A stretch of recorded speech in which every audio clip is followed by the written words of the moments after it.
What really happened with your host, Mike Rivero. You're listening to the Republic Broadcasting Network, where you'll find out what the Fukushima's going on. And aloha, America. Welcome to our show today. It is Monday, March 4th, 2019, getting into the start of the month, getting into the year here. And there's an old saying, March comes in like a lion, goes out like a lamb. It's certainly like a lion on much of the East Coast right now. I'll be talking about that a little bit later in the show here. Anyway, we've got lots to talk about today. The phone lines are open, 800-313-9443, 800-313-9443. Mike is in our control room, ready to answer the phone, put you on the air with your comments and questions. So let's get right on into it, and let's start with the international news and the war zones, emphasis on the plural here. And President Trump has done a U-turn on his Syria policy. We are not withdrawing. He's going to keep U.S. forces in the north with their Syrian Democratic Forces, which are mainly Kurdish allies. And Trump's decision to listen to his advisors is hugely important in that it keeps other allies there, namely France and Great Britain, and retains Americans' barrier to Iran, taking the east of the country as a key corridor all the way to Lebanon. Not that Iran was actually trying to do that, because that's not the way Iran works. Iran is not in the habit of invading other countries in wars of conquest here. But apparently there's been a major escalation in northern Hama. And apparently soldiers have been killed. Fighters of the al-Qaeda-affiliated group Ansar al-Tawhid carried out a major attack on several positions of the Syrian Arab army near the town of Masana in northern Hama. And apparently 16 Syrian Arab army soldiers were killed in the attack. And 6 Ansar al-Tawhid members were also removed. And the attack was launched from the Idlib demilitarized zone, which shows you how well that has worked out. But apparently it's still going on over there, despite our being told that we were going to get out of that mess. Apparently the U.S. coalition has hit Syria's Baghouz with white phosphorus, and civilians have been killed. And the U.S. is claiming, well, we're targeting the ISIS militants. Well, that's all well and good, but even in the case of ISIS militants, the use of white phosphorus for anything other than a smokescreen is banned under international law.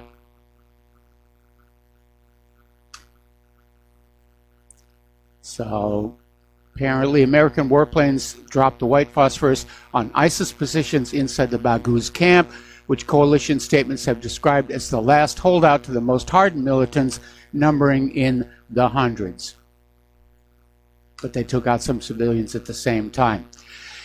Iraq's security experts are accusing the U.S. Army of training hundreds of ISIS terrorists in Al-Anbar province after relocating them from Syria to Iraq to prepare them for a new round of insecurity in the country. And apparently the Arabic language Al-Maluma news website is quoting the manager of Badr organization in Al-Anbar province, Kasi al-Anbari, as saying between 700 and 1,000 ISIS militants are being trained by the U.S. troops. So the U.S. is still mucking about in there here. Okay. Apparently, the Saudi coalition has ramped up the war in Yemen again. They've scrapped the truce, whatever truce they had here. There was that UN-brokered peace agreement between Sweden, and they just walked away from it and resumed the war against Yemen. Chairman of the Revolutionary Committee of Yemen, Mohammed Ali al-Houthi, blamed the Saudi-led coalition for the Saturday attack on the vehicles carrying UN ceasefiring monitoring chief Danish General Michael Lolosgaard and his companions. So it's still going on over there as well. All right, let's talk about Venezuela here for a little bit. The U.S. is trying to regime change down there. It's not going very well so far. And apparently the U.S. is trying to form another coalition. Now, every time the U.S. forms a coalition, it's important to understand that the United States is the major player in the coalition. There'll be thousands of U.S. troops, and then there'll be a dozen from this country, and a dozen from this country, and a dozen from this country. And it's all for show to make it look like this is something that's internationally agreed upon to do what the United States wants. And that's all it is. It's for show. So the U.S. is trying to form a coalition to regime change Venezuela, to make it look like, well, we have to change the government in Venezuela. Look, all these other countries are in agreement. We've got to regime change this government over there. And Maduro, of course, is accusing Washington of trying to stage a coup in Venezuela and saying that Guaido will be tried if he returns to Venezuela, because he violated a court-ordered travel ban when he went over to Colombia and Brazil, and he could face up to 30 years in prison for violation of the travel ban. So Bolton is out there saying, we are trying to rally support for the peaceful transition of power from Venezuelan President Maduro to the self-proclaimed interim president of Venezuela, Juan Guaido, whom we recognize as president because he'll give all of Venezuela's oil to American oil companies, and Maduro would not do that. So that's what's going on over there. Meanwhile, the United States is threatening action if Guaido is detained on his return to Venezuela. So, anyway, we're going to do a shout out now to our on-air affiliates who are just now rejoining our network. But so far, Maduro has defied the odds in this U.S. regime change effort. Venezuela is scrambling to find buyers for its oil, hoping to keep revenue streams alive, even as Maduro loses control of Citgo. The U.S.-based subsidiary of PDVSA officially severed ties with its parent company in order to comply with U.S. sanctions, according to Reuters. And the American government is trying to shift control of Citgo into the hands of Juan Guaido. So Citgo has stopped sending payments to PDVSA, and Guaido has appointed a new board to the company. Some Venezuelan employees working at Citgo in the U.S. have gone back to Caracas. Basically, the U.S. government just stole Citgo. There's really no other way to say that. They stole Citgo. They said, here, we're going to give it to our buddy Juan Guaido. All right, let's take a phone call. Robert in California. Aloha, Robert. Welcome to the show. What's on your mind? Hey, aloha, Mike. How are you?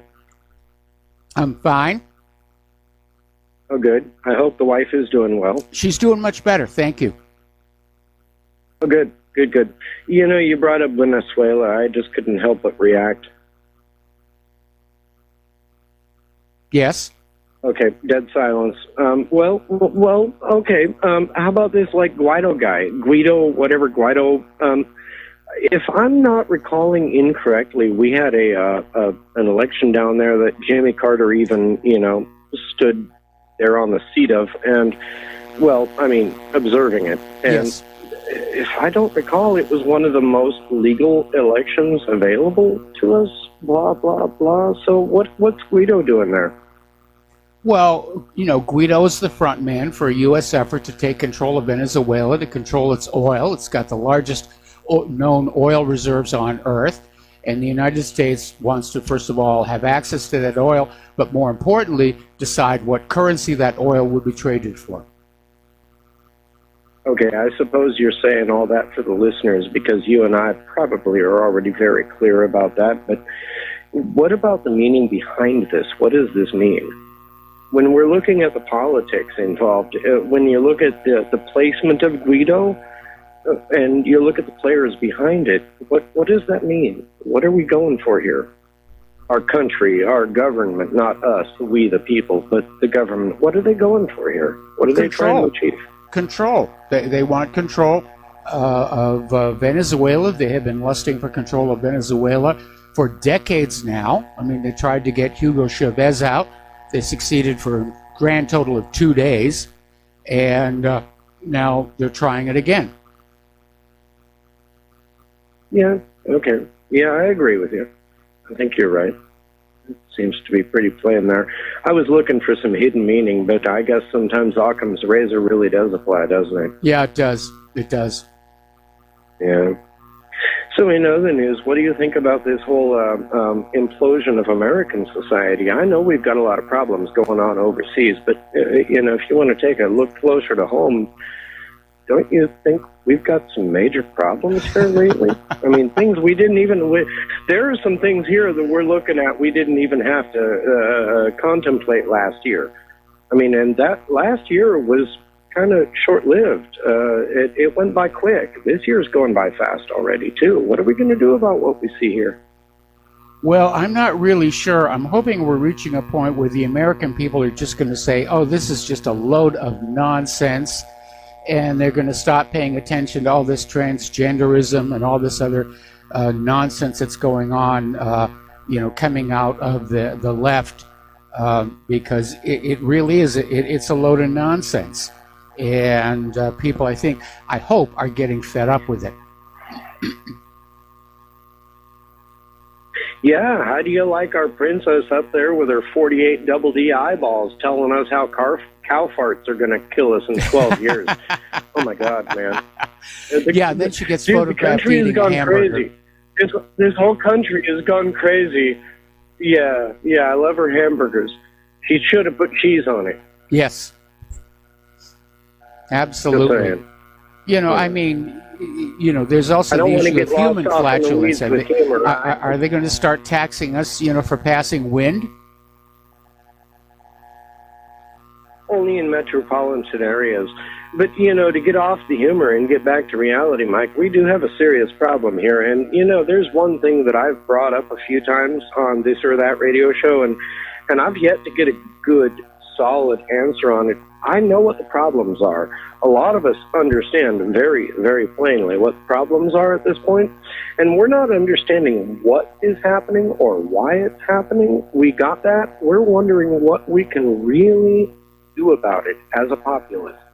So do you have any advice on that? How can the my common advice man is the same it's always been. Talk to each other. react? My advice is the same as always. Talk to each other and just say, look, this stuff is ridiculous. This question about what bathrooms to use is ridiculous. Human-caused global warming is ridiculous. I mean, there's another major storm hitting the New England area right now. Just say, corporate media is lying to us to get us to go along with a bunch of stuff. The left is trying to divide us into smaller and smaller subgroups in order to exploit us for our votes and their political power. Well, I understand with you. Okay, that's a great idea if you're sitting in Missouri, the Show Me State, but I don't know if you remember this, but I'm calling in from California, right? Yes. Okay, have you seen my neighbors lately? I've tried to talk to them. These people are completely fluoridated. Most of them don't know the up from the down, and I'm trying to keep it family-friendly here, but we all know what I really mean. And, they've got a cranial cork stuck somewhere it's not supposed to be, and there's no getting through to them. Well, I understand that California is very liberal. I used to live there myself, but I know that there are some conservatives, and I think you just need to sort of keep an eye out for them, and like attracts like. And just when you talk to people, if they're hardcore liberal, just let them go, take them off your friends list. And just try and build a group of conservatives around you where you can talk about these things. I know there's some in there in California. No, you're absolutely right. I'm one of them, and I'm sitting here listening to your show, so it proves positive that I'm actually kind of awake, at least slightly. But, when it comes down to it, Mike, gosh, how do I even wrap my head around? I need some duct tape to really just press my head back into place trying to deal with all this. But Okay, when you look at the reality of the situation, a lot of people that I speak to that are on the same level as you or I, we're all sitting around wondering what we're supposed to do about this. I mean, the government has gotten out of control. It's way too powerful. There's really very little we can do to react in an appropriate, quote-unquote, way that we can establish some kind of change. And at the same time, we're looking around at our communities and realizing, well, okay, and I know in other states it may be a much different ratio, but here in California, you're looking at maybe 20% of the people who are awake and like 80% of the people who are willing to yell you right up your driveway and into your house because they don't like hearing what you're saying. The cops aren't going to do anything about it. I've talked to them too. They don't. A lot of them are asleep at the wheel. Yes. And it's a sad scenario. This is a really dismal reality we're looking at. Now, I don't want to bring this kind of bad news to your attention. I was hoping that maybe I could make your day better, and especially for a Monday. Oh, God, lonely Mondays. Well, first of all, the police aren't supposed to get involved in political discussions anyway. That's not their job. But 20%, that's not bad. And that's the 20% you need to reach on out to and just start talking to them. And most importantly, let them know they are not alone, because that's what they're feeling right now. Oh, I do. Yeah. I do. We do. Believe me, we talk. No, I mean, there is a communication availability here that is not being publicized, but it's here. It's here. The only problem is that we see a lot of really fluoridated people, and like I said, again, I'm going to keep it family friendly. There are a whole lot of adjectives that I would like to use to describe these people that are just not, kid friendly, but it is what it is. And we're living in a time right now where, I mean, we can all talk about what's going wrong and how it went wrong and what it means and Yes. who was motivated to do what behind it, but we still really need to get down to one simple conclusion, and that is, what can we do about it right now that's not just going to, spread the wealth of information, but try to institute a real logistical change, because we don't have a whole lot of time left.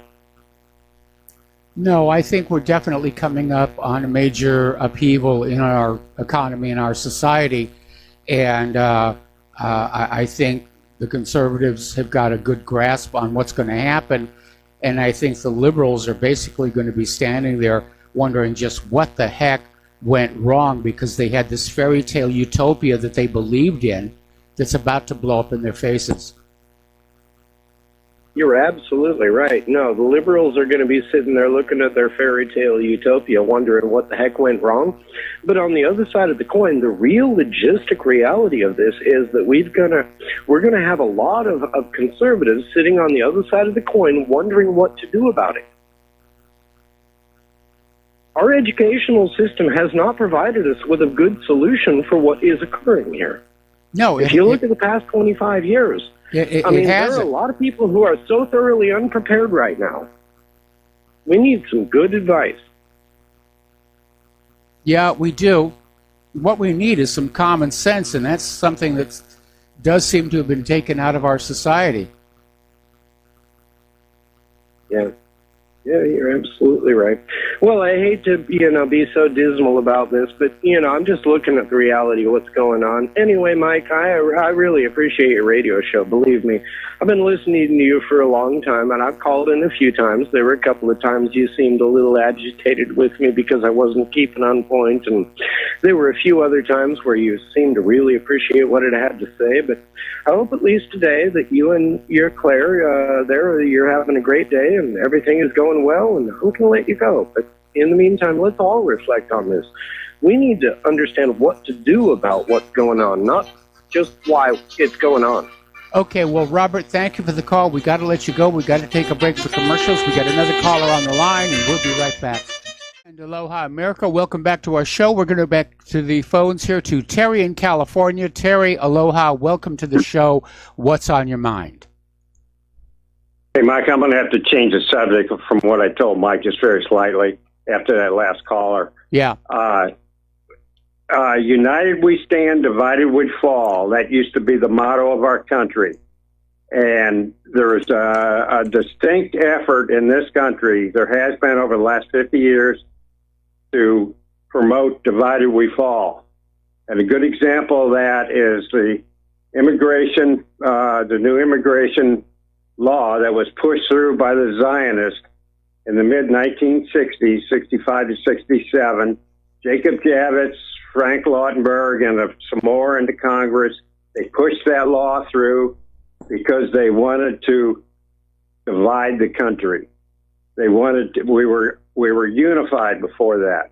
And they wanted to get rid of that unity, bring in the division, and then we have all these problems like the last caller was pointing out. And California is not the only state like that. I mean, you know, like you mentioned before, people from foreign countries do not have the spirit of America to go fight the wars. You mentioned that, and that's correct.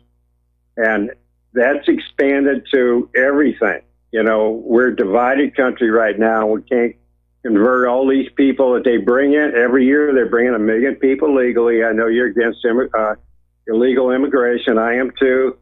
But the legal immigration is just as bad. Not quite as bad, but almost as bad. And when it comes to the unity of our country and the division among the people. So, you know, that's my point today. But, you know, you're talking about Venezuela, and maybe I should call Pat Robertson and what he thinks that we ought to do about Maduro. Well, we should do the same thing he recommended to do about Chavez. You know, what would Jesus do? And his point was that we should knock him off, if you remember that. Yeah. Well, but back to the point, united we stand, divided we fall, and I'm afraid we're divided. Well, we're divided not just because of the immigration issue, but because that's a policy of the Democratic Party. They like to divide people up into subgroups, you know, transgender, gay, pro-abortion, whatever, in order to have these smaller groups that they can win over as part of their coalition, if you will, to maintain their electoral advantage. But it is, in fact, dividing the country, and it's leading to a tremendous amount of domestic friction. So that's a big part of the problem. I think we're not for the Democrats playing the politics of identity, that the legal immigrants would not really be an issue. Yeah, I'm still trying to get my head around a group that wants power so bad they're willing to sacrifice the whole country and destroy the whole country just so they can have the power in this country. And when they do it, what are they presiding over? A destroyed country. That's what I don't understand. Well, yeah, again, go back to your Milton. It's better to rule in hell than to serve in heaven. All right, Mike, that's all I wanted to say. Appreciate the show, and we'll talk to you next time. All right, thanks an awful lot. And we're going to switch over to Charles in St. Petersburg, Florida. Aloha, Charles. Welcome to the show. What's on your mind? Well, first of all, I don't know if Trump is even going to get his emergency power with all the things I read on the internet. It's just rhinos are obstructing, and of course all the Democrats are just obstructing everything. You know, they don't want him to have any emergency powers, nothing, you know, to build a wall, nothing. Oh, we can't do that. And I just want to point that out. They need people need to contact their people in Congress and the House and Senate. They're just so many of these rhinos are. I think even Mitch McConnell. I'm very suspicious of him. Another rhino in my book. Well, I'm not even sure Congress has the right to interfere with a presidential declaration of a national emergency. And as far as the rhinos are concerned, you know, they need to understand that if this country is flooded with illegal immigrants, those illegal immigrants are all going to be voting Democrat, and they could find themselves out of a job next election.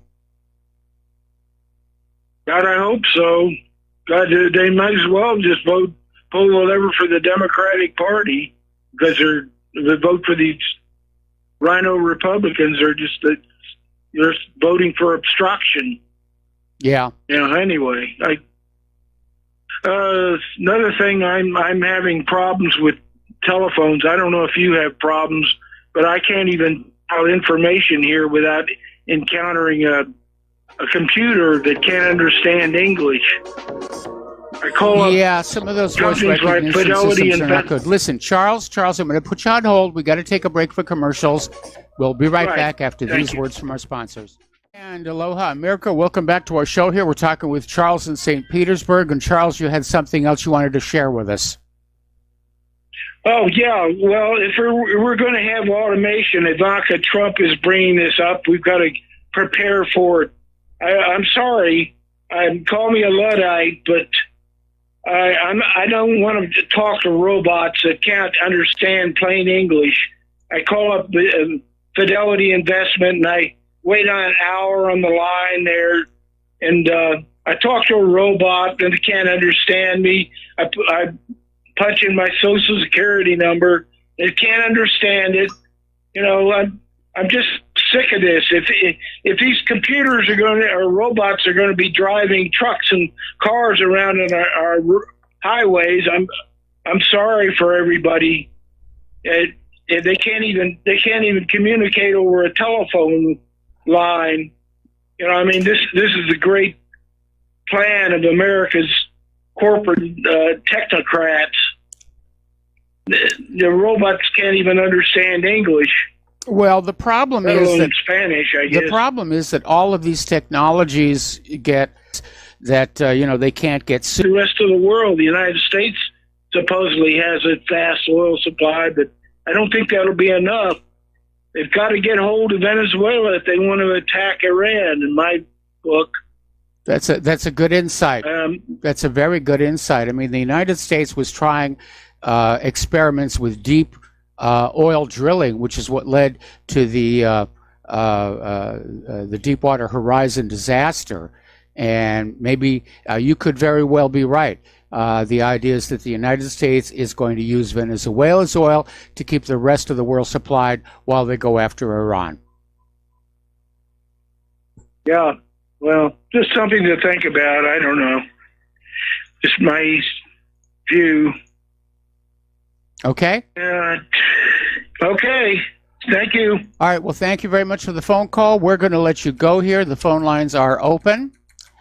And getting on back to the news here, a Russian official is saying Moscow will do all it can to prevent potential intervention in Venezuela by the United States, which has not ruled out the military option to overthrow the elected government of Venezuelan President Nicolas Maduro. And Valentina Matviyenko, the chairperson of Russia's Federation Council, which is the upper house of the Russia legislature, made the comment at a meeting with Venezuelan Vice President Delcy Rodriguez in Moscow on Sunday. So what we're looking at here is another Venezuela situation. Russia will come on in and they will provide military assistance to Venezuela and wear the United States down in a war of attrition, which the United States really is not able to endure at this point. And so it's going to be another failed policy here.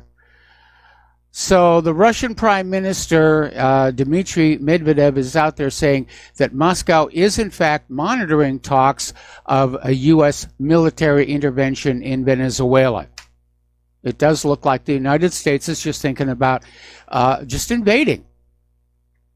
No dialogue, no nothing, just, we don't like you, get out. We don't care if you were elected, get out. We're going to put in this guy who wasn't elected. Okay. Now, U.S. National Security Advisor John Bolton was doing an interview on CNN, and basically Bolton was out there talking about getting rid of the Venezuelan dictator Nicolas Maduro. And the CNN host, Jake Tapper, said, well, what about U.S. support for other known dictatorships around the world, like Saudi Arabia and the United Arab Emirates. And Bolton, of course, dodged those questions, and I guess his attitude is, well, those are good dictators because they're on our side, and Maduro's a bad dictator, even though he was elected, because he won't do what we tell him to do. And again, talking about the Monroe Doctrine, that this hemisphere belongs to the United States of America to do with what it will. We're going to take another phone call. Mike in Kentucky, aloha. Welcome to the show. What's on your mind? Well, the guy just called in talking about calling his investment broker or whatever, and over an unsecure phone line, punching in his Social Security number. I'm thinking, this is a little bit of a dichotomy. He's not confident in the robots, but yet he's punching in a crucial piece of identity there that over an unsecure phone network. I don't think that's the best way to do it. I believe I'd try to get a hold of another identifier to use, like maybe some kind of an account number or something that would be in house. I don't think that's very smart. I mean, I've dealt with 22 years of silliness with the phones around here. I'm over in the digital divide of eastern Kentucky, and a lot of rural counties now have phone fiber optic going all the way to their phone jack. Of course, the connections are throttled. Yes. But there's in my area, in a fairly large regional university town, we can't get that.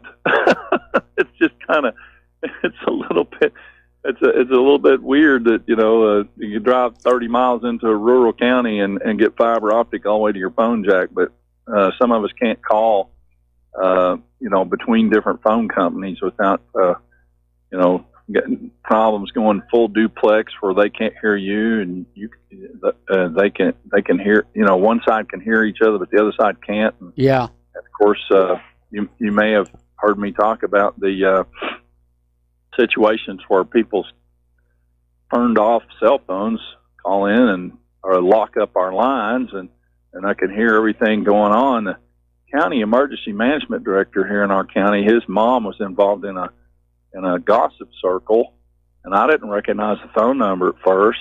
It was somebody I knew, and I could hear everything they were talking about, and I couldn't hang up on the phone call for like over 14 minutes. And when I called the guy's phone back and gave him a voicemail message and said, hey, this is exactly what I've tried to tell you about before, and your phone just did it. And it was a new phone, and he didn't know how to use it. So this lady next to him saw it light up and says, hey, you got a phone call, you got a voicemail. And he goes, I don't know how to answer voicemail. So she swipes and taps and turns it, puts it on speakerphone for this whole crowd to hear, including this emergency management director, mom. And they said, what I told him, I said, I'll post this up on Facebook for your housing director to hear so that he can know that you didn't do this on purpose. And that crowd of women just went crazy and said, that's going to be the end of your TV station if you do that. I said, well, I have every journalistic responsibility to tell people that their phones are not off when they think they are, and that the stuff that they're talking about can be thrown out into this Prism, Thin Thread, or whatever, Bill Benny network that he got mad about and resigned over.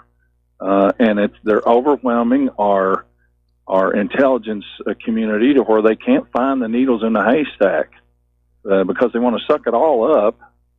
The prime example is, you remember the guy that showed up at the baseball practice and said, is this the Republicans? And started shooting? Yeah.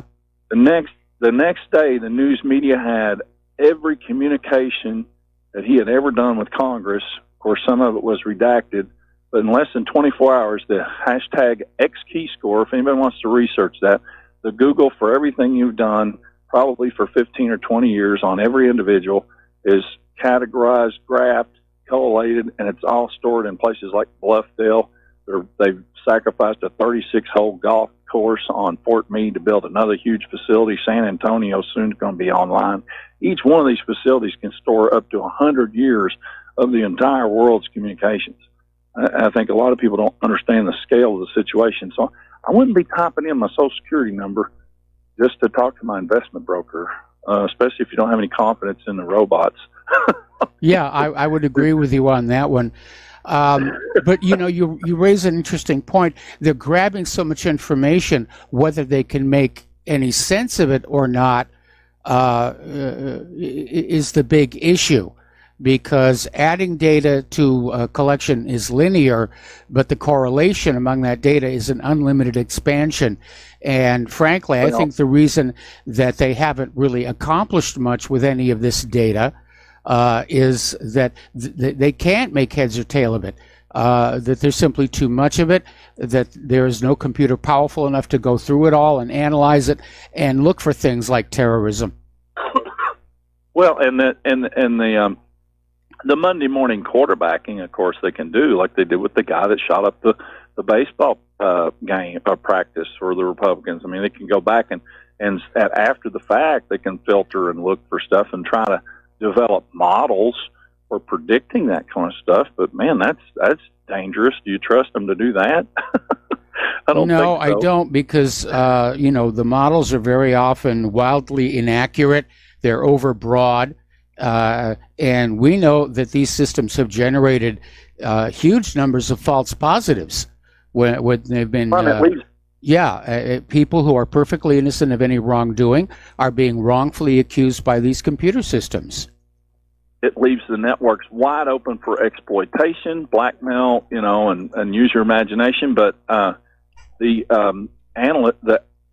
estimates are that it's something like one human analyst, for every 200,000 people that they are slurping up data on. 2015, National Geographic had a big article with the issue had a big pot leaf on the front of it. But open it up to the centerfold, there's a diagram of the entire world's fiber optic networks. Vast majority of it's being bottlenecked through America. Down at the bottom is a little footnote that says all of the world's phone data adds up to less than 1% of the data going across those networks. That's why Bluffdale has to be so huge. There is no network security. You've got, and I talked to a fiber optic technician about this. I said, well, how many times can a fiber signal be split? And he was real vague about it. He said, well, it depends on the power of the card. But you can split it until you get signal degradation. And I said, well, and I told him about, he had never heard of Mark Klein in room 641, whatever it was, 641A. There's a Wikipedia article about it. I said, look that up. And I said, now, when you split off using these Prism cards, you split off a fiber feed, that's not just one way. So if you're going into a secret splitter room and off into the spooks, and William Benny says there's like 9 countries besides the Five Eyes, and the Mossad gets a copy of everything, stuff that probably the FBI can't even see, because the Naris devices were developed by them and, quote, sold to Boeing. So those, they're getting a copy of everything. And when you split it off into that netherworld, it's two-way. They backhaul signals back into the network so they can mess with anybody. Yes. And screw with. So, I mean, there's no. That's the big elephant in the room, and that's I believe a tech sector bubble that they're inflating. This 5G thing is, multi-channel news described it as 25% tech and 75% hype, and that was the December issue from a broadcast or cable industry magazine. If people want to look it up, I think I found a copy of it online, but you have to be an industry subscriber to even read it. But they're just inflating another tech sector bubble, and when they're ready, they'll pop it. And everybody with the golden parachutes is going to do just fine. But the rest of your pensions and stuff that are heavily invested in that are going to go in the toilet. So I wouldn't recommend tech sector stocks for anytime soon, unless you've got inside information. Whatever that guy's talking about investing in, I use it. I don't think, and it's just another tax, right? You got to go get that credit protection plan. It's like another tax to protect your credit from getting stolen because of there's no data security. I don't know. It's just a wonderful mess, And it is a bit of a mess, and again, it's a rush to keep profits up by corporations by going to automation. It's a rush to get these technologies out there in the marketplace before they're really, really robust and reliable, and we get to deal with the shortcomings as a result of that. Somebody just emailed me and said there's a website called gethuman.com, and it's a website that gives users the shortcut to speak to a human customer representative for most companies. So if you want to get past those automated phone systems, gethuman.com.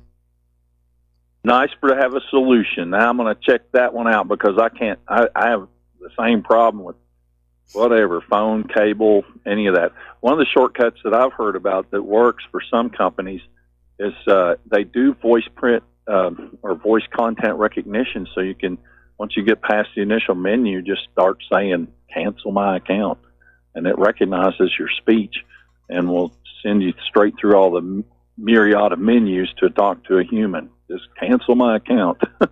Some will, some won't. You know, basically what I do when I get one of those voice recognition systems is I'll just press and hold the O button, and that will shortcut you to a human operator in a lot of these installations. Hopefully. Yeah. Well, good talking to you, man. All right. Thanks an awful lot for the phone call. We're going to let you go. And the phone lines are open here. All right. Thousands of Venezuelans are defying the blockade to flood across the border into Colombia. And Guido is calling for nationwide protests. So we're going to take another break for commercials here. We'll be right back after these few words. Aloha, America. Welcome back to our show here. Now, over in Iran, they are understandably gloating over the fact they're able to take control over U.S. drones flying over Syria and Iraq and extract firsthand information from them. And I'm sure this is probably making the U.S. military very upset that the security on these drone communication systems isn't all that good. And I'm sure Iran enjoyed it even more when they were able to force one of the drones to land in the desert, and that required the U.S. to blow it up before anybody could get their hands on it. And they're basically saying that you need to look at this and realize that the myth of American military power is exactly that. It's a myth. They got a lot of toys, a lot of high-tech stuff, but it's all weak and it's all vulnerable and it's all wide open. Okay, up in Canada, detained Huawei executive Meng Wanzhou is claiming that Canada subjected her to detention, interrogation, and search without telling her she was under arrest, and she's now suing Canada for a breach of her constitutional rights. And she's filed a lawsuit against Canadian officials, claiming her constitutional rights were violated during the arrest, and basically is stating that under the guise of a routine border check, they unlawfully subjected Meng to detention, search, and interrogation to extract evidence from her before she was arrested and provided her rights under the charter. So it looks like Canada did a procedural mistake that may in fact lead to the unraveling of their entire case against her, which of course would lead to the unraveling of the extradition request to the United States as well. Over in Saudi Arabia, a gentleman named Walid Fitahi, American citizen, was dragged from his hotel room in Riyadh's Ritz-Carlton Hotel and was stripped to his underwear, bound to a chair, and tortured. Now, this guy is a doctor. He went to Harvard. He was shocked with electricity, and they tortured him for about an hour, and he was whipped so severely he could not sleep on his back for days. So these are our good friends over there in Saudi Arabia and how they treat Americans. Just in case any of you were thinking of visiting Saudi Arabia, and I don't know about you, but I really wasn't here. Over in France, the Yellow Vest protests raged across France for the 16th straight week, which puts a lie to that article we talked about last week. Where they said, well, that anti-Semitic act, that's the end of the protest. No, it isn't. And apparently the police brutality is escalating. Yellow vests are being pepper sprayed. Guy was in a wheelchair, was pepper sprayed by the police. Another man was literally shot in the face. And so this Friday call for calm by Macron apparently doesn't apply to the French police. We got to take a break for station identification. We'll be right back. And aloha, America. Welcome back to our show. Hour number 2. The phone lines are open, 800-313-9443. And it looks like the entire world is really starting to get into this revolutionary spirit, if you will. Over in Montenegro, thousands were protesting in their capital. It's like the fourth rally in as many weeks, demanding that President Milo Djukanovic and his government resign over alleged corruption, cronyism, and abuse of power. And basically, protesters in the thousands marched through the center of the city charging Milo thief, Milo thief, Milo thief. And even the opposition politicians have distanced themselves from the protest. And it gets back to something I said a while back, that this push for a global government was creating a political climate leading to global revolution. Apparently, over in Greece, protesters were outside the Turkish consulate throwing Molotov cocktails at it, and the Greek police got involved, and there was a violent confrontation there as well.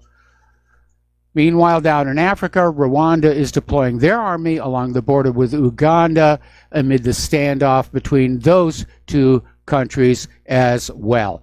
All right, we're going to take a phone call now. Jim in Providence, Rhode Island. Aloha, Jim. Welcome to the show. What's on your mind? I discovered your show 3-4 years ago, and it really gave me a lot of great insight.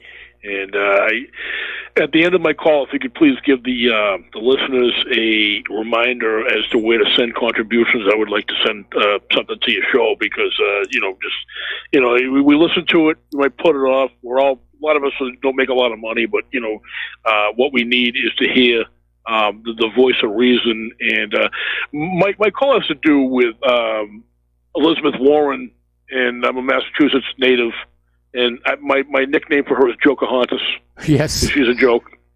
She's a joke. And if I looked up, I posted on my Facebook page a video, and no one actually liked it or commented on it. I couldn't believe it. It was about Suze Orman, who used to be a financial so-called guru, and she set up, kind of a network, and she ripped a lot of people off, basically. And the videos that are on YouTube for now, hopefully they're not going to be ripped off out there as Warren might gain more steam. But as long as you look into her involvement with Suze Orman and look at the bald-faced liar backing her and ripping a lot of people off, I think it should end right there. I mean, this woman can not, if she's basically doing like a TV ripoff and cheating people out of money and, backing this person publicly, probably doesn't want to, you probably don't want her as your president, male or female. I don't care, if we have a male or female president, but this, Elizabeth Warren is very stinky, kind of involvement with Suze Orman, who was a so-called financial advisor. Okay. And I just found that to be, something that's not known to a lot of people. And I actually discovered it by accident, and I was, even more disgusted with Warren than I already was when I found these videos that are on YouTube. If you look up Suze Orman and Elizabeth Warren as her attorney, it's kind of crazy that this person's running for president. And, I'm not trying to drag anybody's name through the mud, but I mean, it's very well documented that this person was kind of a charlatan, if you would. And the lawyer backing her wants to run for the Oval Office. So I never got any reaction from anyone when I posted that video. I was very surprised, and I really think that if it was researched further, if you look into Elizabeth Warren's backing of Susie Orman, and what the trail of tears that she left. It would really be, are you frigging kidding me? This this person be running for office who backs this kind of plan. So really all I have, and I think you have an outstanding show, and I really appreciate what you do. Well, thank you very much for the kind words here. And I don't think Elizabeth Warren really has a chance at the nomination, mostly because of the, as you put it, Pocahontas issue. She's not going to be able to get rid of that between now and 2020, the fact that she lied about her Native American ancestry here.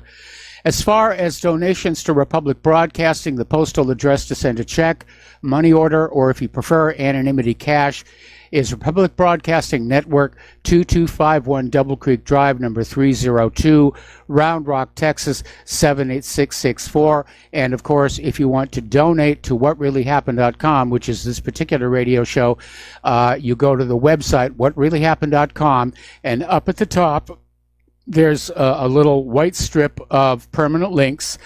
And over at the far right, it says donate. There's also a donate button in the right margin as well. And you can click that, make a PayPal donation. And again, there's no such thing as too small of a donation. Every little tiny bit helps. I was gonna put it to an analogy, like if I had a bad restaurant experience the other week and I wasted $35 of my time and my money, and I wish I'd actually just stayed home and cooked craft dinner and gave you a donation. Well, again, if you click that donate button at my website, there's a postal address in there for those who want to send a check, money order, or cash. And if anyone wants to Google Suze Orman and Elizabeth Warren, yep, that's a big eye opener. I will definitely do that. Okay, thank you, sir. Have a great one. All right, thanks an awful lot for the phone call. We're going to let you go. The phone lines are open, and we're going to do a shout out now to our on-air affiliates who are just now rejoining our network. Okay, over in Russia, they have formally pulled out of the Intermediate Range Nuclear Forces Treaty after signaling it would take the historic step after the White House announced last month the U.S. would suspend all obligations under the treaty. Basically, the United States has pulled out of all the arms control treaties they had with Russia. I think there's only one of them left. And probably that's going to go very shortly as well, and we're going to be back in the throes of a new Cold War, huge amounts of money, very dangerous weapons, a very dangerous world.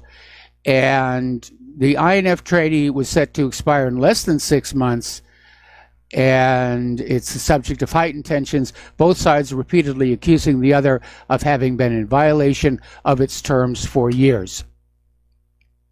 Over in Israel, the Great March of Return is continuing. They're coming up on the 1-year anniversary. This last weekend was the 49th Friday of the Great March of Return. So 3 more weeks and it'll be the 1-year anniversary. Israeli forces wounded 83 civilians, including 23 children, women, 3 paramedics, and a journalist. And it is clear they are targeting those journalists. They're trying to keep the world's reporters from showing up and covering what's going on there. Because the optics on it are really bad, and the Gazans are not showing any signs of quitting after almost a year, and Israel is not showing any signs of backing off on the blockade. They just don't want anybody talking about it, because if you talk about how Israel treats the Palestinians, well, by golly, you must be an anti-Semite. That's what you are. You're a Jew-hating anti-Semite. And we're going to make sure your career is destroyed. Okay, we're going to take another phone call here. Mark in North Carolina. Aloha, Mark. Welcome to the show. What's on your mind? Hey, Mike. What's up? We were talking about Venezuela before. Do you think Trump is actually, he actually has to be stupid. If he thinks he can get us into a war, involved in a war there, I mean, the original invasion might be fairly easy, like it was with Iraq. I mean, nothing's easy. I mean, you're still going to lose men. But the thing is this, then comes the occupation, trying to take over their oil fields, then comes the guerrilla war. Then one American body bag after another is going to start coming back. Plus, boys going to come back without body parts, and on top of that, they're going to come out all messed up emotionally. And one of the reasons they're going to come back emotionally because they know it's wrong. I think the soldiers realize a lot of these wars are wrong, and it starts bothering their conscience as well as anything else. Yes, because Americans are not, really not like that. We're not Nazi Germany. So I just don't think, I just don't understand what's going on with the man's head. Does he actually think he can get away with this, and he's going to win re-election? He'll go down in flames. His presidency is going to go down in flames as one of the worst ever. He'll be right up there with W. Bush, maybe even worse, considered worse by history. And eventually, we're going to get out of there anyway. It's not going to work. It's basically a war of greed, basically wanting, setting sights on their oil. Maduro is elected constitutionally by the Venezuela Constitution. This guy Guaido should be arrested. He's a fraud. He's not only a fraud; he's committing treason against his own country. Yes. Oh, I don't know. Is Trump really that stupid, Mike? Do you actually think he's that dumb that he's going to do something like this? I mean, knowing the election is 2 years away now. Well, and, I think the war in Venezuela was planned before Trump was even elected, and he's just going along with the agenda. But I think this whole war against the rest of the world goes all the way back to the 1990s and the Project for the New American Century. But because public opposition is starting to build, they're starting to accelerate the agenda. They're trying to get things going quicker and try and get it all done before the American people finally rise up and demand an end to all of this. Well, Tina came before 9/11. Well, obviously, I think it was not only predicted, they knew 9/11 was coming, but it was before people really got into the internet the way they are today. I mean, the internet was still something very new, and it was, people were not able to pass around information the way they are today. They're not going to get away with this time. American people are not that stupid anymore. We know we're false flags, and most people don't get their news watching from the mainstream media or the corporate media, whatever you want to call them. They really better, he really better start thinking about it. Trump, he's got to get rid of those neocons that are advising him. He's got to get rid of Bolton, Pompeo. Guy Abrams belongs in jail. Really, I mean, he shouldn't be walking around a free man. And he's got to start getting people that really understand what's going on in the world today. I don't think he understands. I think the man is serious problems as far as. I don't know, he's not stupid, but he certainly doesn't understand the way of the world. He doesn't understand, this is not business. He's not making a business deal to put up a real estate project of some kind. This is the real world. And you better get it through his head. And the people who apologize for him, they're not doing any good. The people who go, oh, he's playing 4D chess, he's doing this, he's doing that. QAnon says everything's going to be good. We're working on arresting all the child molesters in the world and whatever else. That's not going to get it. Nobody's going to buy that either. Well, people are buying it, but I certainly don't. There is no QAnon. It's all nonsense. If anything, it's probably somebody in the CIA playing, or a few people in the CIA playing games. This is a real world. I agree. This is 4D chess. This is stupidity. That's all it is. The man doesn't know what he's doing, right? You even look at him; he doesn't seem to know what he's doing. All these speeches, if you notice, he doesn't even mention much about the wars when he gives these speeches. Like I get what is a CPAC, or when he goes around the country. It's not that or even when he tweets, he doesn't tweet. He doesn't brag much about these wars. So. Maybe he does understand. Maybe he's being threatened. Maybe he's being blackmailed. I don't know. You tell me, Mike, 'cause I can't figure it out. Well, I got to tell you, at this point, it almost seems like he's resigned to being a one-term president because he doesn't seem all that concerned about keeping his promises to the American people that he made when he campaigned. And at this point, yeah, he's a one-term president. And I think that's why Hillary Clinton is thinking about stepping back in 2020, is she knows it's going to be very easy to defeat him. She has no chance. Hillary Clinton has no chance. I really believe, I know they're going to do everything. They're already doing everything they can to stop her. I really believe your congresswoman there from Hawaii is going to be the next president of the United States when the smoke clears, because people are not that stupid anymore. We're not going to let them, try to bury her under a rug or attack her as being, a friend of a Russian bot or whatever other nonsense they say. People know better. I think she's got the message. The woman is very articulate. She's not a joke like the airhead there. What's her name? Cortez or whatever. Cortez. Yeah. She's not. She sounds like a dumb valley girl, and that's basically what she is. So the valley she's from is in the other side of the coast, on the other side of the continent.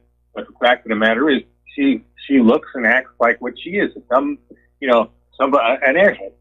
But Tulsi's real. She's very well but spoken. she's also anti-war, and that's why she'll never be allowed near the nomination. And I know she stepped on in, but you've got the entire military-industrial complex is going to be working against her. Well, I think that can be overcome, but we got to get together and make sure that happens. I'm trying my best. I'm passing the word around. I'm constantly putting stories, putting her stuff on Facebook, Twitter, getting other facts from people like Tom Walongo, who's now pretty much a supporter, even though he himself is a libertarian. They're not going to. I really don't think they're going to get away with it this time. They've gotten away with it before. They got away with what they did to Ron Paul, and to a degree, what they did to Bernie Sanders. It's not happening this time. I really don't think it's going to happen. I certainly hope you're right. I certainly hope you're right. But between the crooked election machines and the flood of illegal immigrants, Hillary is already replaying the 2016 campaign. But nobody wants her. There's no way this woman's going to win. She's hated by everybody, left, right, center. Nobody wants her. Could you imagine her trying to debate Tulsi Gabbard? It would be ridiculous. I mean, the woman has, she's zero, she's zero credibility. She's not a personality-wise.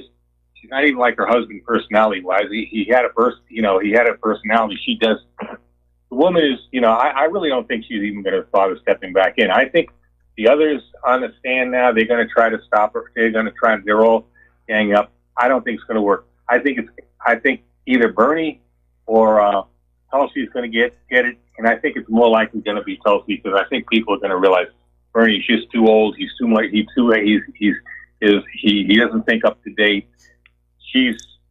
I think people are going to turn to her. And plus, I'd love to see Tulsi be the Democratic nominee in 2020. I don't think it's going to happen because of her anti-war stance. There are just too many people who are not going to want to see that happen. Anyway, Mark, got to let you go. Thank you very much for the phone call. We're going to switch over to Carrie in Philadelphia. Aloha, Carrie. Welcome to the show. What's on your mind? Hey, Mike, first off, I'd like to express my gratitude for your valiant efforts. I really do appreciate it. And I'd like to propose a solution to many of the problems discussed here on your program. And that solution is community broadband. And I propose that people research this through muninetworks.org. It has many resources. All the ingredients to our solution is staring us all in the face. They let the genie out of the bottle when they gave the internet to the public. It's very easy to take common off-the-shelf networking equipment and form a intranet in your community and also connect it to the internet. And if you have said intranet, it would mitigate any type of kill switch that they try to, squelch our efforts.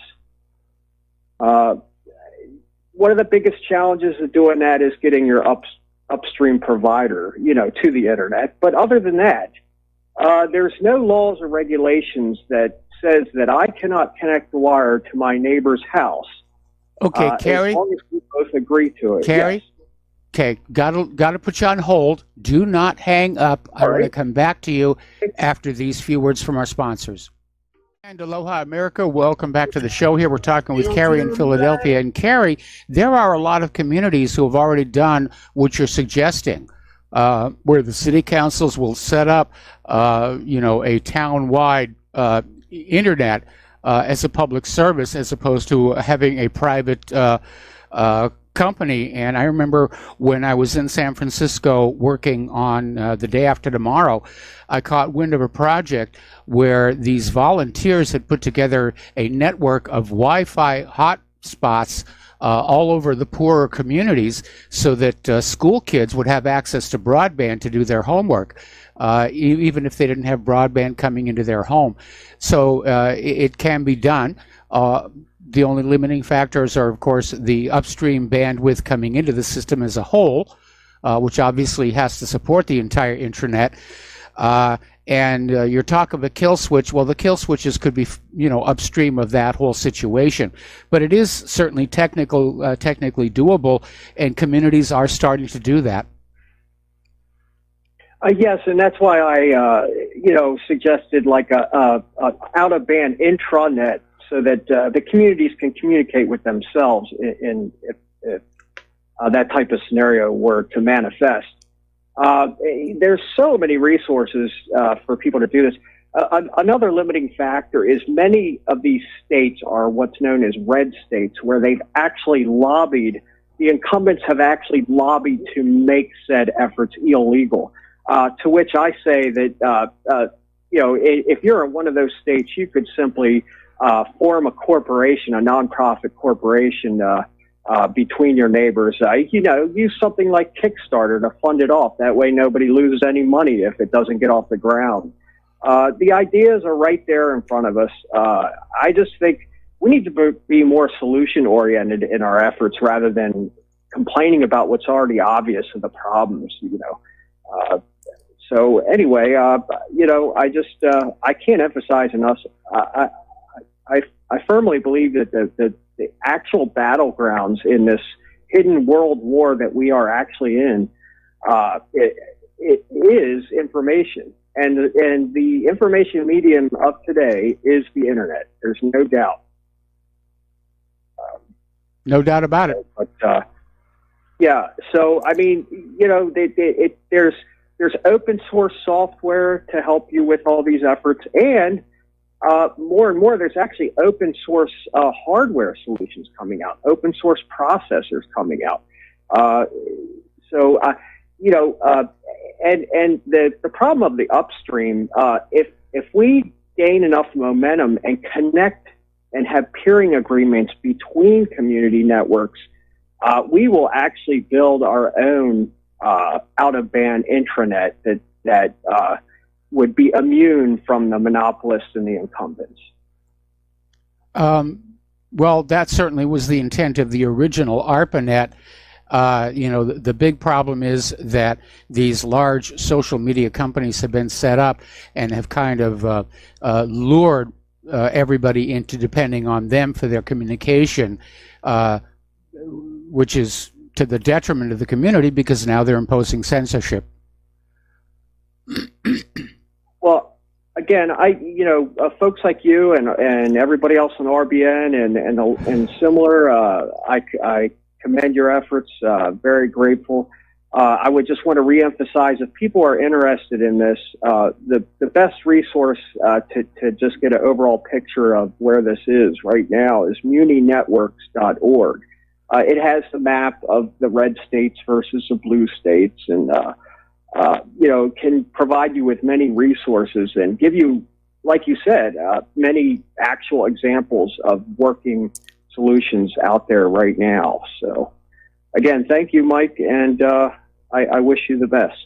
All right, well, thanks an awful lot. We're going to let you go, and we still have callers on the line, but we are coming up on another commercial break, so I'm going to hold the callers off until after we get back.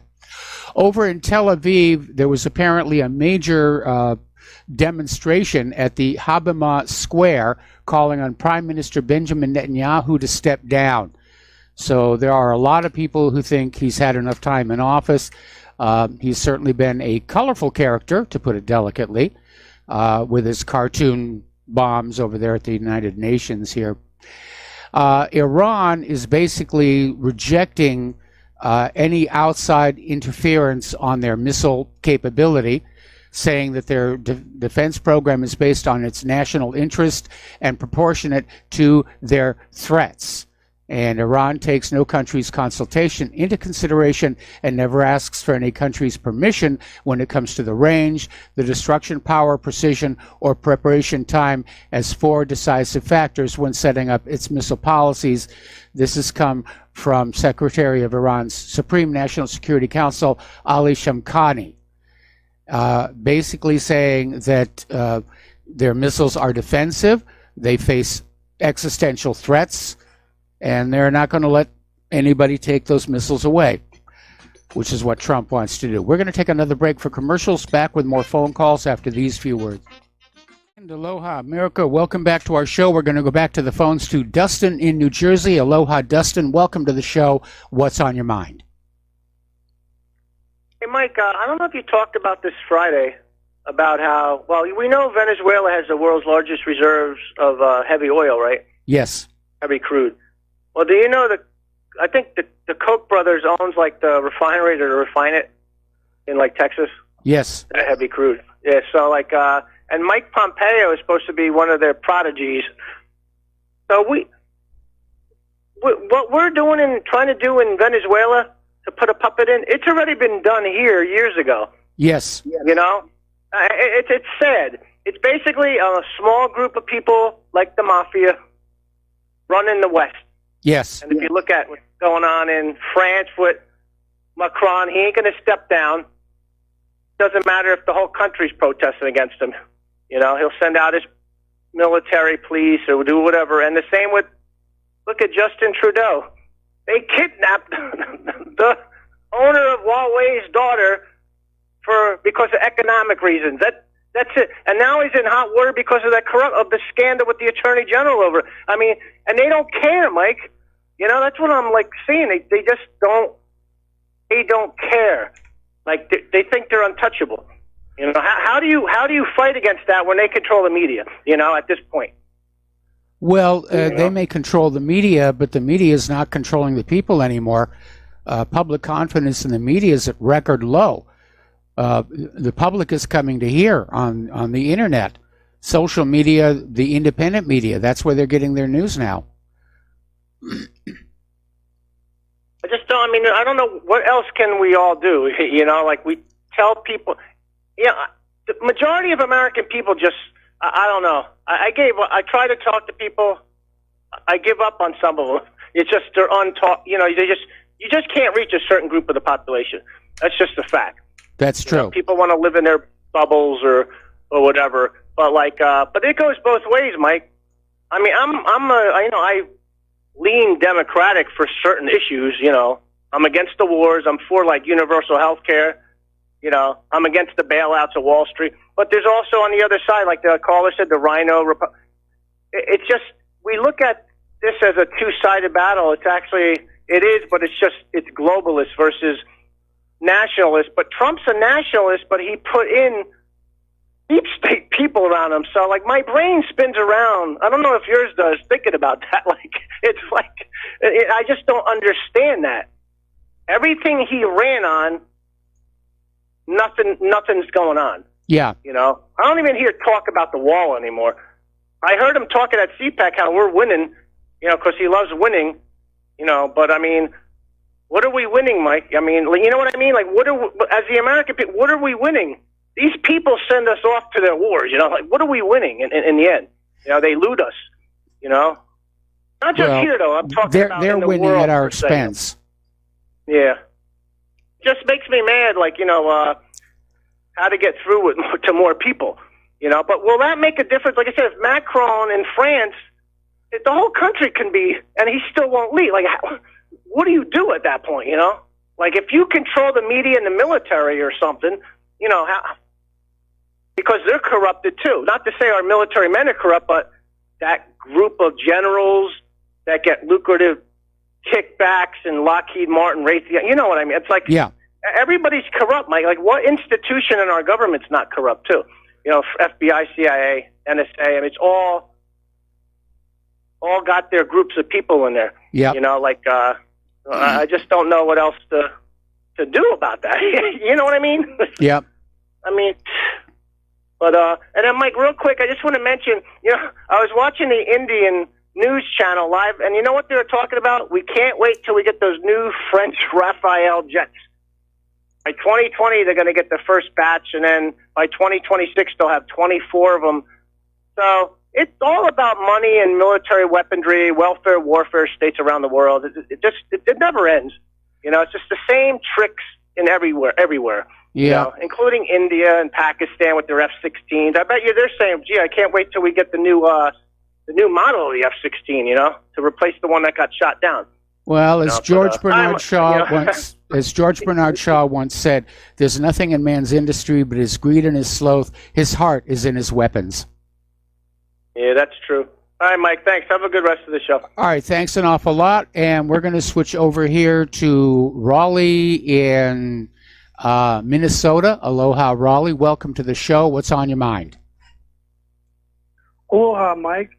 Mike, I know that Bernie Sanders is not your first pick for candidacy in 2020, but I just wanted to touch on bases on the fact that Bernie is swinging and missing hard on the Venezuela issue.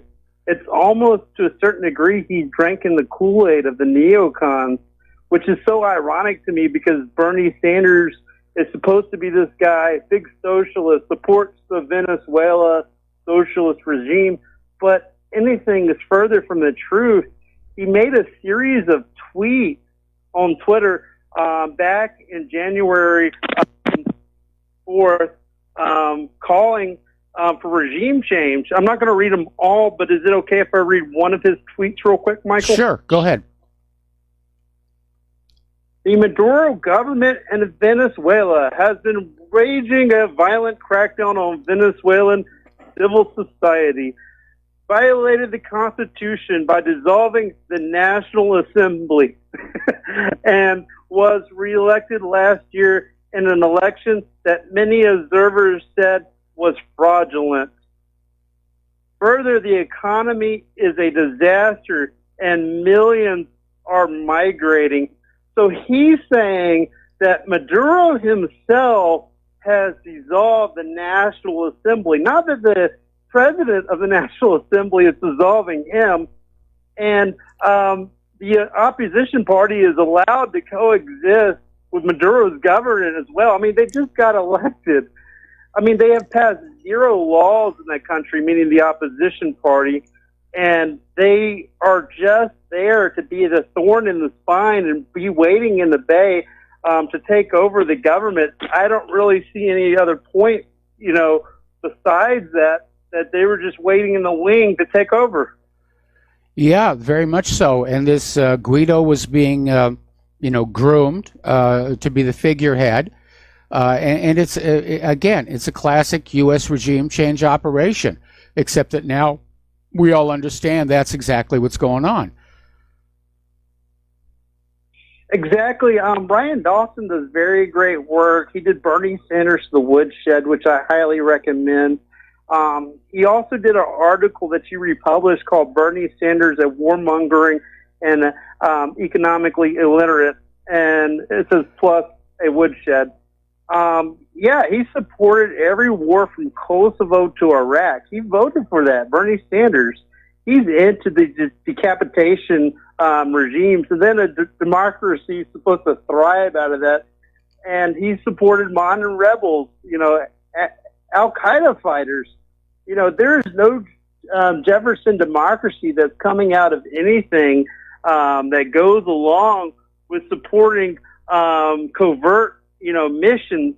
And it really came out. I don't know if you saw the CNN town hall meeting with the plants that were put into place by the DNC to ask Bernie troll questions. And basically say, because the prerequisite right now for all politicians right now is to say that Maduro is a horrible dictator, and he's resisting aid. And Bernie's definitely he's definitely, saying the party line, and he's manufacturing consent for this Venezuela war. And I know that he's read Noam Chomsky before, Yeah. And I wonder if he made it some sort of Faustian deal that he could say all his civil stuff about health care just as long as he goes along with the war. Well, again, from the point of view of the U.S. government, they've gone down this path to reasserting hegemonic domination around the world, and they've gone down that path too far to turn around. If they were to just call it off and quit now, the U.S. economy would implode immediately. And so from their point of view, they're kind of stuck. They don't have a choice but to keep on going until it's either victory or defeat. And ultimately, unfortunately, I think it's going to be defeat. Yeah, we are a war-based economy. I mean, we have in every 50 states some sort of manufacturer of arms. And if you go hard against war, you're going against the voters. You're against industry in America. That's what we have become. And the idea that Maduro is not accepting aid, it's wrong. He's accepting international aid just from not the United States. And this is just a big PR ploy because we want to send arms. It's the Abrams strategy to send arms under the cover of aid, and it's going to go to militants to cause more chaos inside of that country, and more citizens will die. And the result of that, it's not like they're handing out, they are going to need some more Band-Aids in that country from all the bullets that are going to come into the U.S. aid. Yeah. They were using the Red Cross logo without permission. The Red Cross complained about that. That alone right there tells you it was all just a put-up job. Absolutely. And then we all know about the non-usable bridge that they supposedly were waiting on the other side and supposedly desperately wanted to give aid to the Venezuela people, but they don't even care about the people in this country. No. Why are they trying to feed us this line that they desperately care about people of color in Venezuela when they don't? Yeah, I mean, all you need to do is look at how our homeless veterans are being treated, and that tells you what the real U.S. government attitude is towards the disadvantaged. Again, it's just another big lie. It's like Saddam's nuclear weapons or Assad's sarin gas. This time it's Maduro's starving his own people. But it's just another lie to sell us another war. Absolutely. And also I want to mention before I go about that CNN town hall.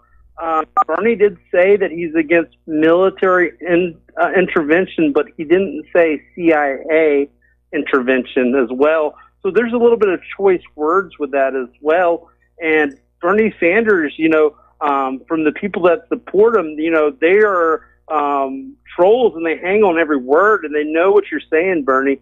You're going to have to say, I'm against boots on the ground, I'm against covert actions, I'm against drone strikes in Venezuela. You can't just be lazy on that one.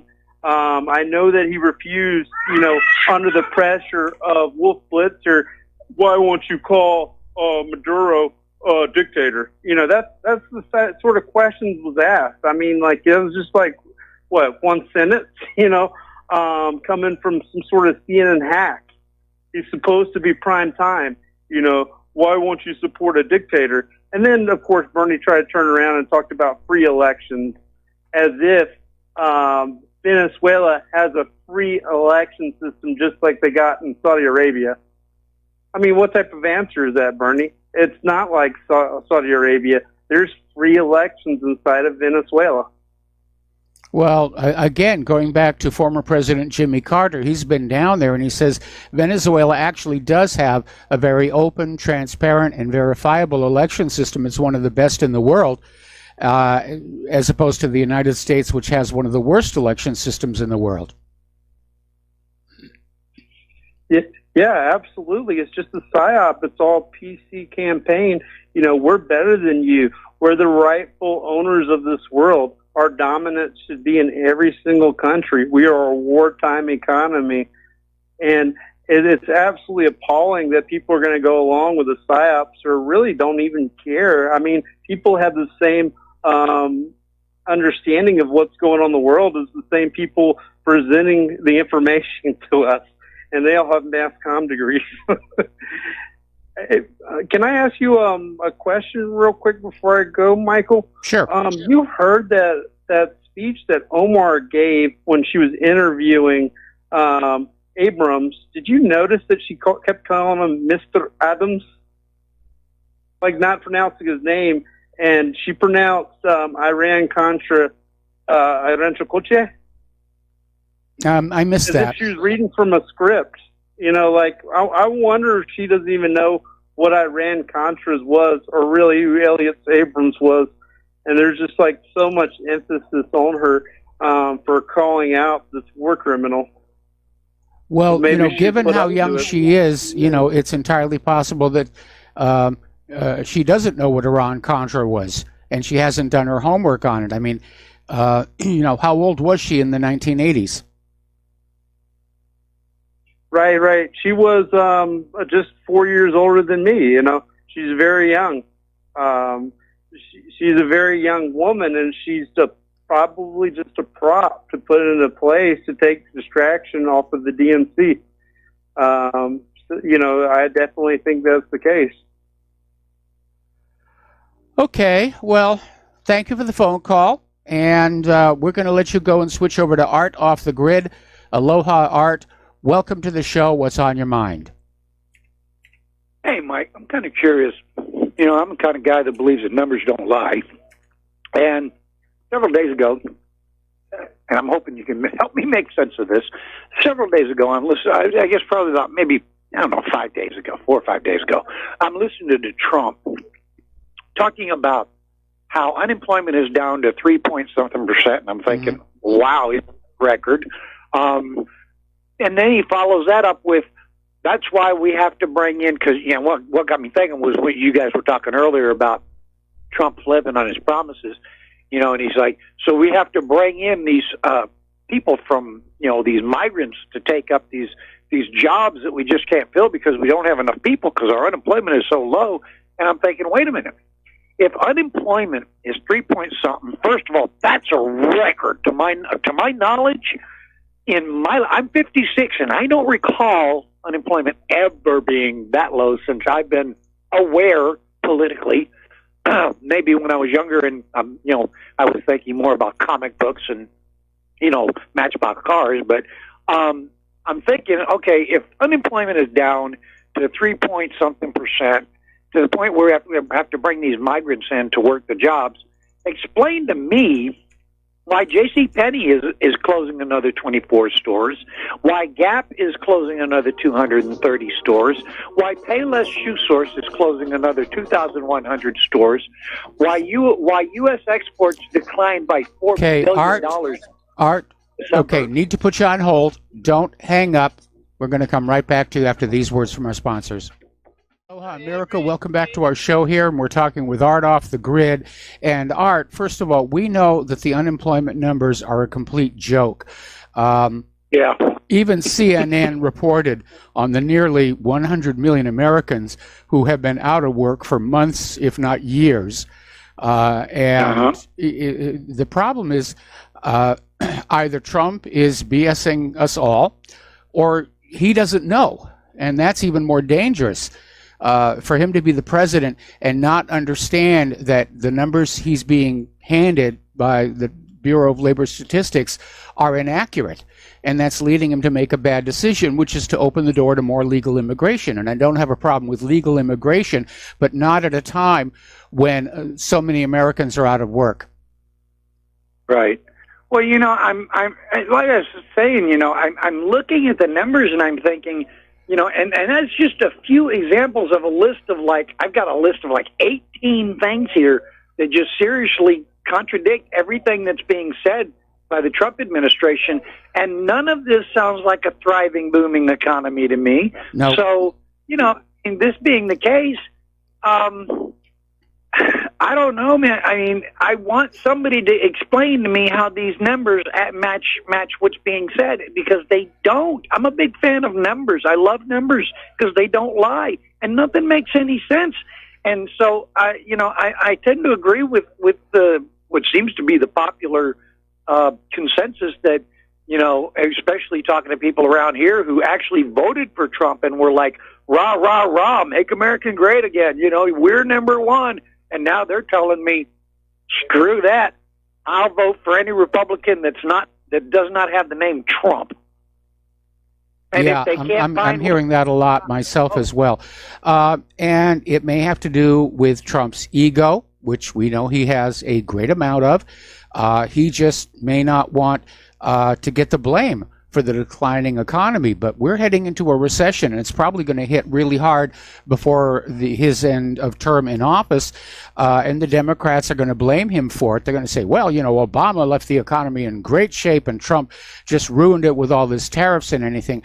But, of course, the problems with our economy have been a long, long time coming, and each presidential administration just sort of kicks that can down the road because they don't want to be the one who says, folks, we're really in a lot of trouble. You're on your own. Thank you and good night. Yeah, I think I'm tend to agree with you on that. But I don't know. It just doesn't look good. And I'm thinking this recession that everybody wanted to deny in 2008, 2009, and 2010, I think that's going to be like nothing compared to what's coming. Yeah. Anyway, thanks, Mike. Coming up on the end of the broadcast, but great work, man. All right. Well, thanks an awful lot for the phone call, and we're going to let you go. And we're coming up on the top of the hour. We do have one more hour in today's program here, so the phone lines are open. And there's the music. Time for station identification, and we will be right back. And aloha, America. Welcome back to our show. Hour number 3. The phone lines are open, 800-313-9443. And we have a caller waiting on the line. So let's go on over to Keith Rogers. Aloha, Keith. Welcome to the show. What's on your mind? Well, other than the fact that we had 49 degrees below zero last time. No, I'm kidding. Below freezing. That's why a man's manhood is protected. But anyway, hey, what Art said, I always look at it this way, Mike. I guess this is from watching too many Perry Mason movies and stuff or actual shows, but a witness impeachment is where in a jury trial, the witness is asked a certain amount of questions there, and one of the premises is where he self-impeaches himself. And I always apply this to politicians. And in an examination there, they'll ask the witness what transpired, and just as a reference, the witness may say that, well, I witnessed it when the guy went through the light, which was green at the time, and the other guy plowed into him. But then under cross-examination, in his own written testimony there at the crime scene, he says that the light was red. But in the premise of the whole thing is that in today's political realm, it is the same thing in a courtroom, because if you lie once, whether it's one of these politicians that's against Trump or anyone else, if they lie once, what's to prevent them from lying again? Well, that's exactly the point. Once you're caught lying, it's presumed that you're not truthful from that point on. Right, and of course the deal is to throw out all testimony from that claimed whatever his claim was, and that's the issue there. So they're all admitted liars. Yeah, we know that. I mean, it's like the old joke. How do you tell when a politician's lying? Their lips are moving. Yeah. Anyway, I just thought I'd throw that at you there. But anyway, you and Claire have a wonderful day over there, okay? Thank you very much. We will, and thank you for the phone call. We're going to let you go, and the phone lines are empty right now. All right, India and Pakistan. Pakistan's attempt to de-escalate the situation by returning the captured Indian pilot did not work over the weekend. They have been trading artillery fire over the line of control in Kashmir. and 8 people so far have been killed, mostly civilians. So it looks like that could definitely turn out to be an open war, and of course with the potential of a nuclear exchange between them, which is going to make people very, very nervous here. Now, Russia is getting ready to open a factory in the Indian state of Uttar Pradesh to manufacture AK-203s. And it's estimated this factory will produce 750,000 of these Kalashnikovs for the Indian military. And so that is definitely some serious build up. And again, to repeat, Israel has a role in India's escalating conflict with Pakistan, because India is one of Israel's largest customers for the arms trade. And so the more that India and Pakistan fight each other, the more money that Israel is making. And as a little side note, if Israel is making enough weapons to sell them to other countries, why do they need the American taxpayer to pay to give weapons to them? I would like to know that. All right. Over in the Gaza Strip, there are 13,000 Palestinians. They're homeless 4.5 years after Israel's destructive assault on the siege. This was 50 days of Operation Protective Edge in 2014, and Israeli attacks caused significant damage to civilian infrastructure, with 18,000 residential units either completely destroyed or heavily damaged.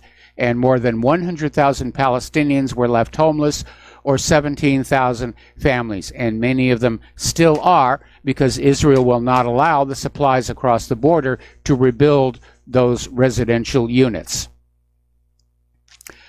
Now, in order to build in Israel or in the occupied territories, you have to have a building permit. And one of the excuses that Israel will give for the demolition of Palestinian homes is that they did not have a building permit. But there's this article that came on out of Middle East Monitor saying that basically the Jerusalem Planning and Building Committee simply rejects building permits for Palestinians. That there is a bias. Israelis can get building permits, Palestinians cannot. And so it's not surprising that after a while, Palestinians will just go ahead and build someplace to live, because they got to have someplace to live. And then Israel will come in and knock it down, saying you didn't have a proper building permit. All right, we're going to do a shout out now to our on-air affiliates who are just now rejoining our network. Okay, Israel has apparently landed a $700 million deal. Actually, it's almost $800 million deal for this Israeli defense firm to supply Barak 8 LRSAM air and missile defense systems to 7 ships of the Indian Navy. India is definitely arming up here. This is the long-range surface-to-air missile system, and it's in use by Israel's Navy as well as by India's Navy, Air, and Land forces. And again, if Israel's making enough weapons to be able to sell them, why are Americans paying to send them weapons? Just something to think about. All right. Head of the British Labour Party, Jeremy Corbyn, is calling on the British government to condemn Israel's killing of Palestinians, as well as to freeze arms sales to the occupation state. And his remarks came in the wake of that UN report that found that Israel may have committed war crimes against the Palestinians. And I can just see the Israel supporters in Great Britain. Oh, you anti-Semite, you're an anti-Semite, you hate the Jewish people, you support terrorists here. So Corbyn on Twitter tweeted out, the UN says Israel's killing of demonstrators in Gaza, including children, paramedics, and journalists, may constitute war crimes or crimes against humanity. The British government must unequivocally condemn the killings and freeze arms sales to Israel. Now, the UN report, which was published last week, said the Israeli security forces killed and maimed Palestinian demonstrators who did not pose an imminent threat of death or injury to others when they were shot, nor were they directly participating in hostilities, adding the protests had been civilian in nature. And again, we're just a few weeks away from the one-year anniversary of the Great March of Return. Okay, earlier today, the U.S. State Department announced they are closing the U.S. consulate in Jerusalem. Now, that's not the same thing as the embassy, but the consulate served as the main American diplomatic mission to the Palestinians. And so this is a major downgrade of the diplomatic mission to the Palestinians. So instead, all future U.S. diplomacy to the Palestinians will be handled by a newly assembled Palestinian Affairs Unit, which will operate out of the U.S. Embassy to Israel and under the direct command of that embassy. So it's just another way of flipping the bird to the Palestinians here. This is a very bizarre story. This came out of Zero Hedge. Apparently, the U.S. Navy has now declared the F-35C stealth fighter ready for combat. And they can declare it all they want, but one has to wonder why they're making that statement. Are they actually going to put it into combat?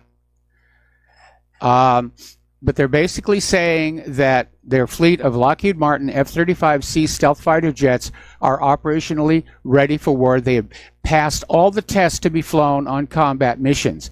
Now, that's kind of a mystery because as far as I'm aware, the software for the onboard cannon still has not been delivered. And they're still upgrading and patching all kinds of software for the so-called glass cockpit. But apparently the commander of Naval Air Forces Vice Admiral DeWolf Miller is saying, yep, we're ready to go. So they may have to walk that back.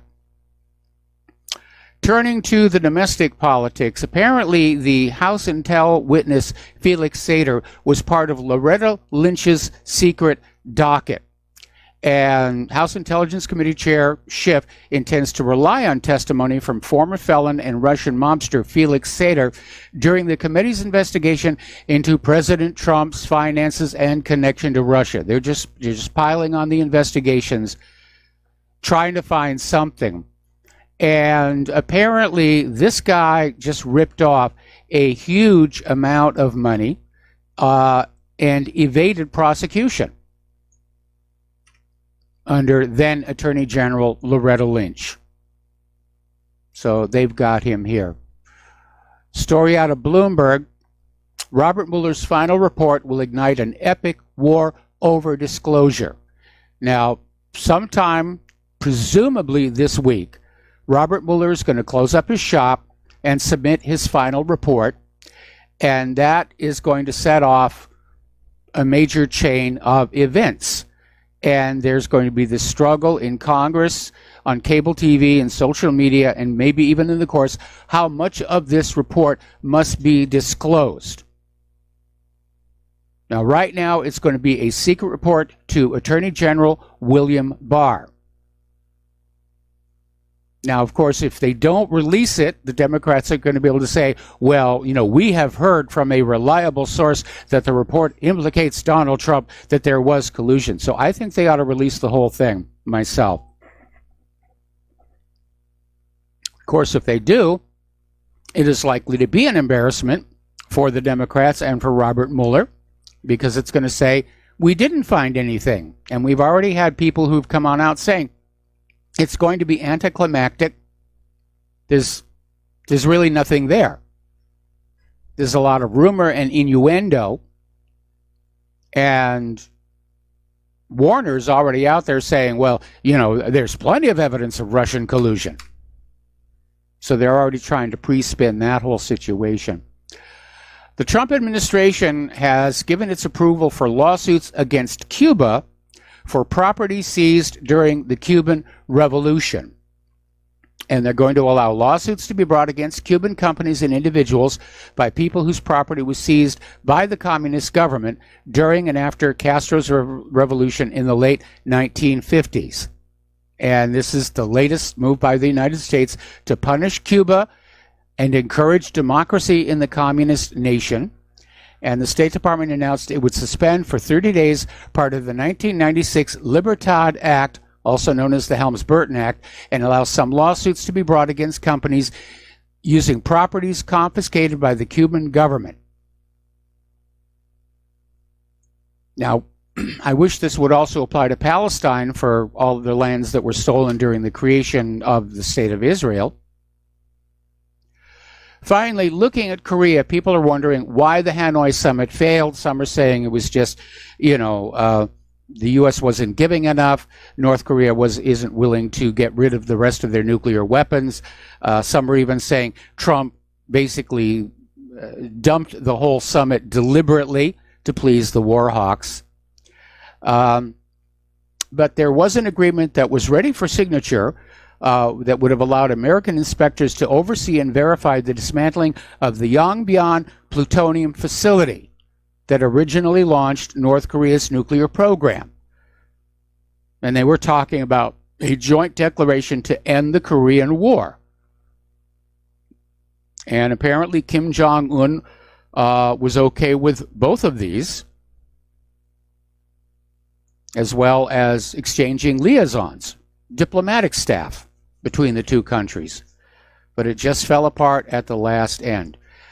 Okay, former Vice President Joe Biden, supposedly we will hear any day now if he's going to step into the 2020 campaign. And already there are articles out here basically attacking him. Have you noticed any time somebody comes forward and says, I'm going to run in 2020, they're immediately attacked in the corporate media?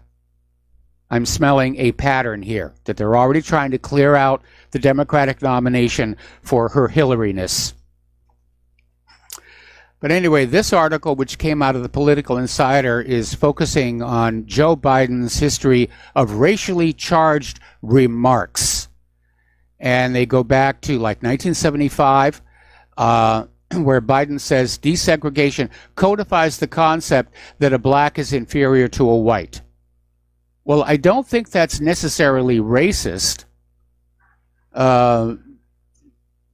I think he was making a comment about the desegregation, not the races themselves.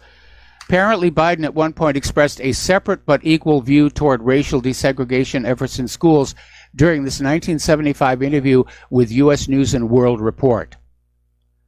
And then he went on to basically criticize the idea of forced busing of students, saying it was harmful for several reasons. And I remember when busing came along, a lot of people said, yeah, you're forcing these kids to get on a bus and go a huge distance to school and back home. It's taking up a lot of time out of their days. So we'll see what's going to happen with him. And I can imagine that probably Hillary has called Biden at least once saying, you don't want to run in 2020. Just trust me, you don't want to go through that here. Article out of Zero Hedge. America's trust in corporate media has hit rock bottom. And it says, gone are the days when U.S. consumers look to the nightly news and print media as a trusted source of information, and especially now if they hold conservative views, according to a new poll by Columbia Journalism Review. And things are going from bad to worse for the U.S. legacy media as its trust credentials have reached an all-time new low, as if that were even possible. It has a lower trust rating than lawyers and members of Congress. And they did it to themselves, and I have absolutely no sympathy for them whatsoever. And they're having to lay off people. I think they laid off something like 15,000 last year. Their ad revenues are down. Some of them have been caught cheating, artificially inflating their viewership numbers to try and keep the ad rates up. That's how desperate they are. And I remember when Claire and I were still involved in the local commercial production industry, one of the last times we went down to one of the network affiliates, it was basically this empty barn. There was like a handful of people, and all these offices were empty. They just had to let everybody go. Another poll, this one is from Gallup, is basically saying that the image of the United States around the world is actually very, very low, and that Americans are being deceived by being told that we're still held in high regard by the rest of the planet. But we're not. And again, it's because of how our government has been behaving here. Another article, this one from antiwar.com, once again reiterating that WikiLeaks got the DNC emails from an insider, not from Russia. And we've talked about this many times before, where the metadata on those files shows they were copied off too fast to have been copied over the internet. They were copied onto a flash drive, and they were walked out of that building more than likely by Seth Rich. And one of the reasons to think that is that following Seth Rich's murder, the flow of information to WikiLeaks stopped. Now, in the economic news here, story out of ibtimes.com, saying that the trade war to China may end soon and all the U.S. tariffs may be lifted. And I know there's a lot of people in the United States who would like to see that, because along with resistance to GMO, those tariffs have severely impacted our agricultural exports. Okay, we're going to take another break here for commercials, and we'll be back after these few words. And aloha, America. Welcome back to our show. We're talking about the economic news, and over in the BRICS nations, that's Brazil, Russia, India, China, and South Africa, they are moving forward with their common payment system, which will be called BRICS Pay. And they're basically working on this creation of this online wallet that would combine the payment systems of all BRICS members and allow them to basically carry out commerce among themselves without going through the dollar and without going through any U.S.-controlled payment systems, which would make them basically immune from U.S. sanctions here. Over at the U.S. Chamber of Commerce, which is a corporate member of the Council on Foreign Relations, they're launching a new lobbying effort called the USMCA Coalition to garner congressional and public support for the United States-Mexico-Canada Agreement Integration Scheme. So once again, we're starting to see they want to form a North American Union, because after all, look how wonderfully that European Union worked out. So this USMCA coalition is going to make the case for expeditious passage of the agreement to members of Congress, and will work to educate the American public about the benefits of the New Deal. And again, I would advise anybody who's looking at this issue, look at what the European Union did to the member states and how well that all worked out for them. All right, Alan Dershowitz is back in the news, and oddly enough, the legal team for him has cautioned against press access to a hearing regarding his former client and associate convicted pedophile Jeff Epstein, who was given a slap on the wrist in 2008 by then U.S. Attorney for Southern Florida and current Labor Secretary Alex Acosta. Epstein sexually abused dozens of underage girls in his Palm Beach mansion, and Acosta is under fire separately of the sealed records appeal. So Epstein is a billionaire. He's a friend of the Clintons. Bill Clinton flew on his Lolita Express Boeing 727 jet dozens of times, and was convicted of soliciting an underage girl for prostitution, one of only 2 counts for which he served 13 months in custody with work release. So that's back in the news. And again, I'm sure that Epstein's got the goods on a lot of people, and not just Bill Clinton. Of course, it's easy to get the goods on Bill Clinton.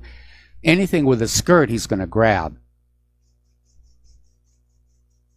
But apparently, there's a report that Trump visited his little Caribbean paradise at least once.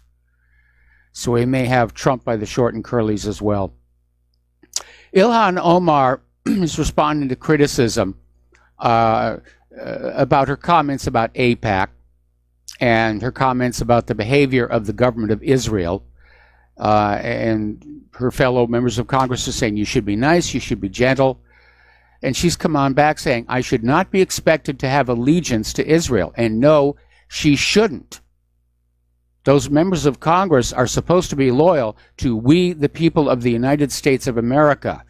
And I don't know about you, but I am really sick and tired of all these politicians who, even as they fight with each other and they're letting our country just decay before our very eyes, how they will daven to Tel Aviv.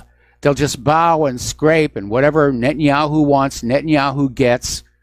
It's disgusting. It's humiliating, and I'm sick and tired of it.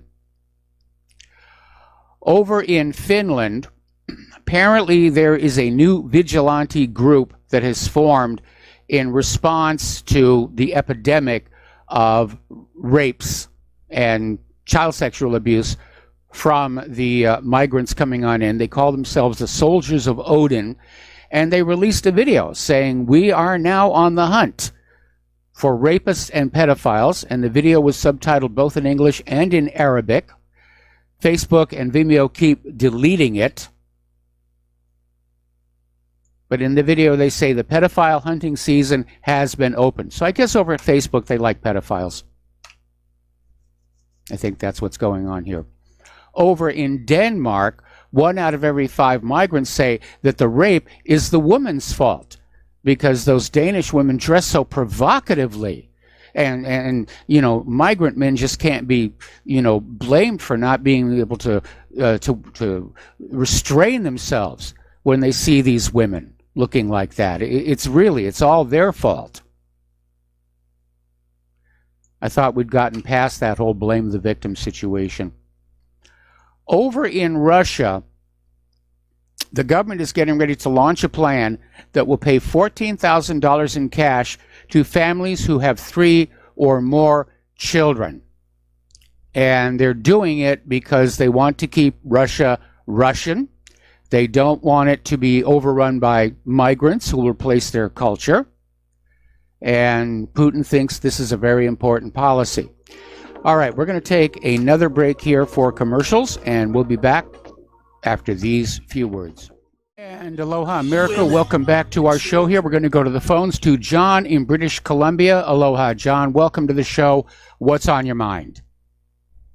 Aloha, Mike. Yeah, you had a fellow on there earlier. It was about mentioning about divide and conquer. Yes. Well, I think a lot of that in there, too, is conditioning. You know, conditioning the people to accept Israel. Yep. Like when they make all these laws and you got to swear allegiance to Israel. I mean, that's totally ridiculous. I mean, America should only have one allegiance, and that's to America. Yes. And one of the other comments or things I want to mention, like I listened to Jake Bafornius. He has a show similar to yours, but he just does the talking. And he was mentioning on a program on February 15th, or 18th, I think, maybe it's in February. And he mentioned about there's like the CIA is what they call the World Fact Book. Yes. And there's 102 countries on that. Yep. And he mentioned about like Israel, where a while back your government pledged $38 billion to Israel. Yep. Over 10 years. And apparently that 3.8 billion, they give them $3.8 billion a year. Yeah. And that's given to them at the first of the year. But everybody else that America donates money to gets theirs quarterly. And like on this World Fact Book, Israel is in 22nd place, and they have a surplus of over $10 billion, whereas the United States is at the bottom of the list, and they're $408 billion, or over $4 billion in a deficit position. So, you know, I think they ought to take note of who the politicians who, you know, do all these things, and then when it comes time for their elections, get them out of there. I mean, it's, you know, it's just disgraceful. We're not much better here. We have our own problems here with our Attorney General right now. But yeah, I listen to this kind of stuff, and it's like totally outrageous. Like, and Israel puts that $3.8 billion into Federal Reserve on Wall Street and makes interest off that money. That's just adding insult to injury, as far as I'm concerned. But, you know, I mean, trying to get these guys to toe the line and, you know, do what's right for America, because as far as I'm concerned, they're being bought off. You know, you have your, what do you call them? Your, people that, hang on a second, lobbyists? Yes. The way I look at it, the lobbyists are actually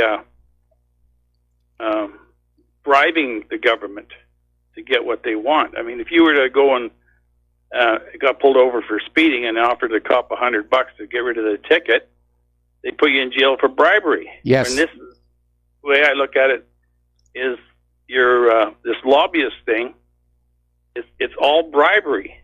You know, so that in itself is corruption. Well, it's definitely a corrupt system. I mean, AIPAC will donate huge amounts of money to get members elected to Congress who will support Israel. Those members of Congress will vote to send a lot of money over to Israel, part of which comes back to AIPAC to keep the cycle going. It's a kickback scheme. Unfortunately, under U.S. law, it's all perfectly legal. And that $3.8 billion a year, that's not all of it. I mean, the United States just sent a THAAD missile system over to Israel. They just keep giving them stuff. Yeah, well, that's what I say, that's what Jake was saying, that it's the $3.8 billion. Then there's all the other stuff on top of that they give them, you know, for as well. But everybody else gets it on a quarterly basis, and Israel gets their money up front, and then they turn around and stick it back in your banks and make interest off that money. So it is, you know, the system is absolutely broke. Yeah, it is. It's absolutely, it is totally corrupted. And again, I remember in elementary school, you know, during social studies, we were, you know, told to beware, the commies are working to subvert your government.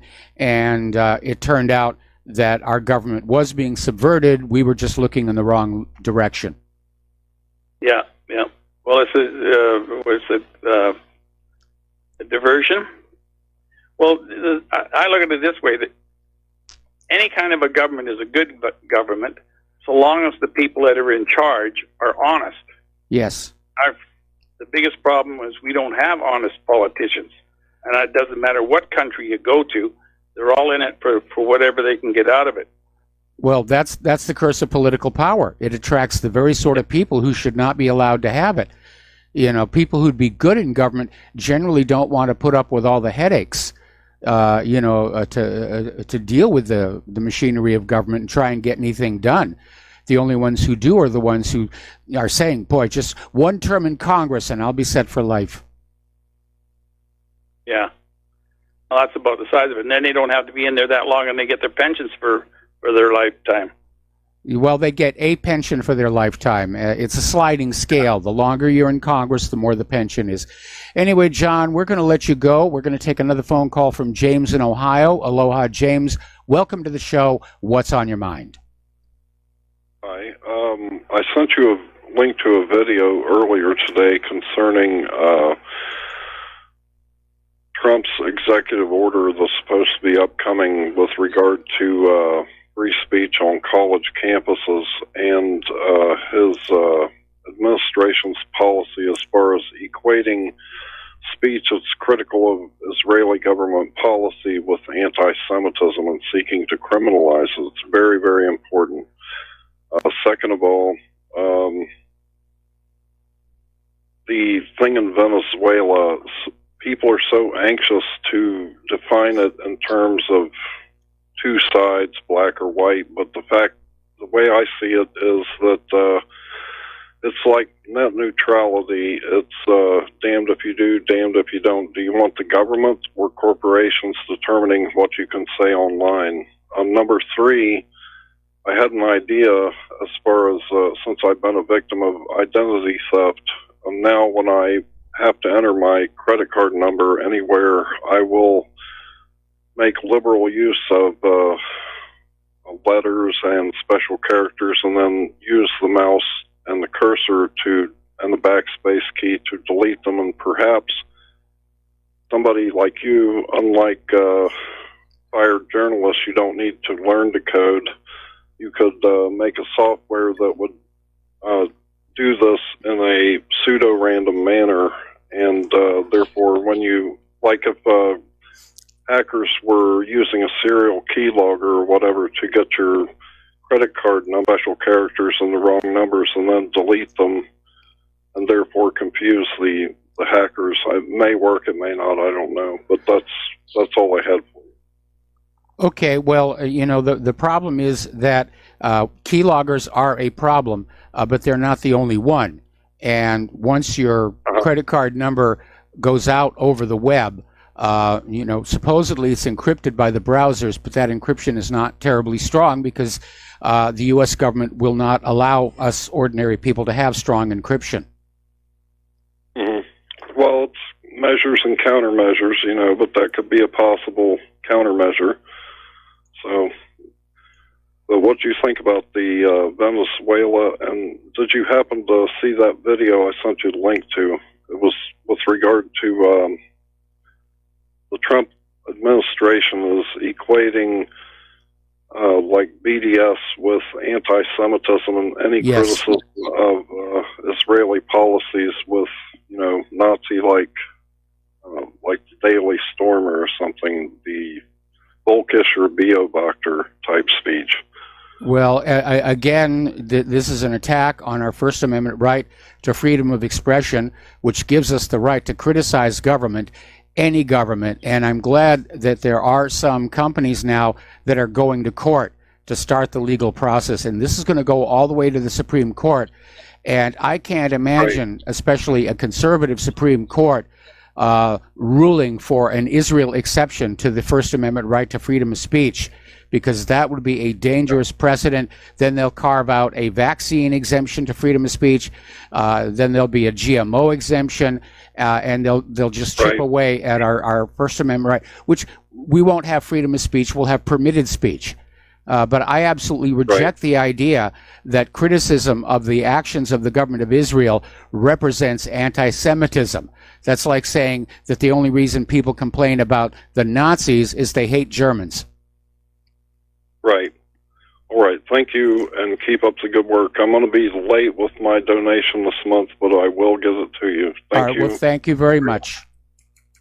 Thank you very much. We're going to let you go, and the lines are open. All righty. Over in Oregon, lawmakers are getting ready to introduce a bill to eliminate proof of legal residence to get a driver's license or an ID. So again, we're seeing the liberals are just chipping away at what it means to be a U.S. citizen.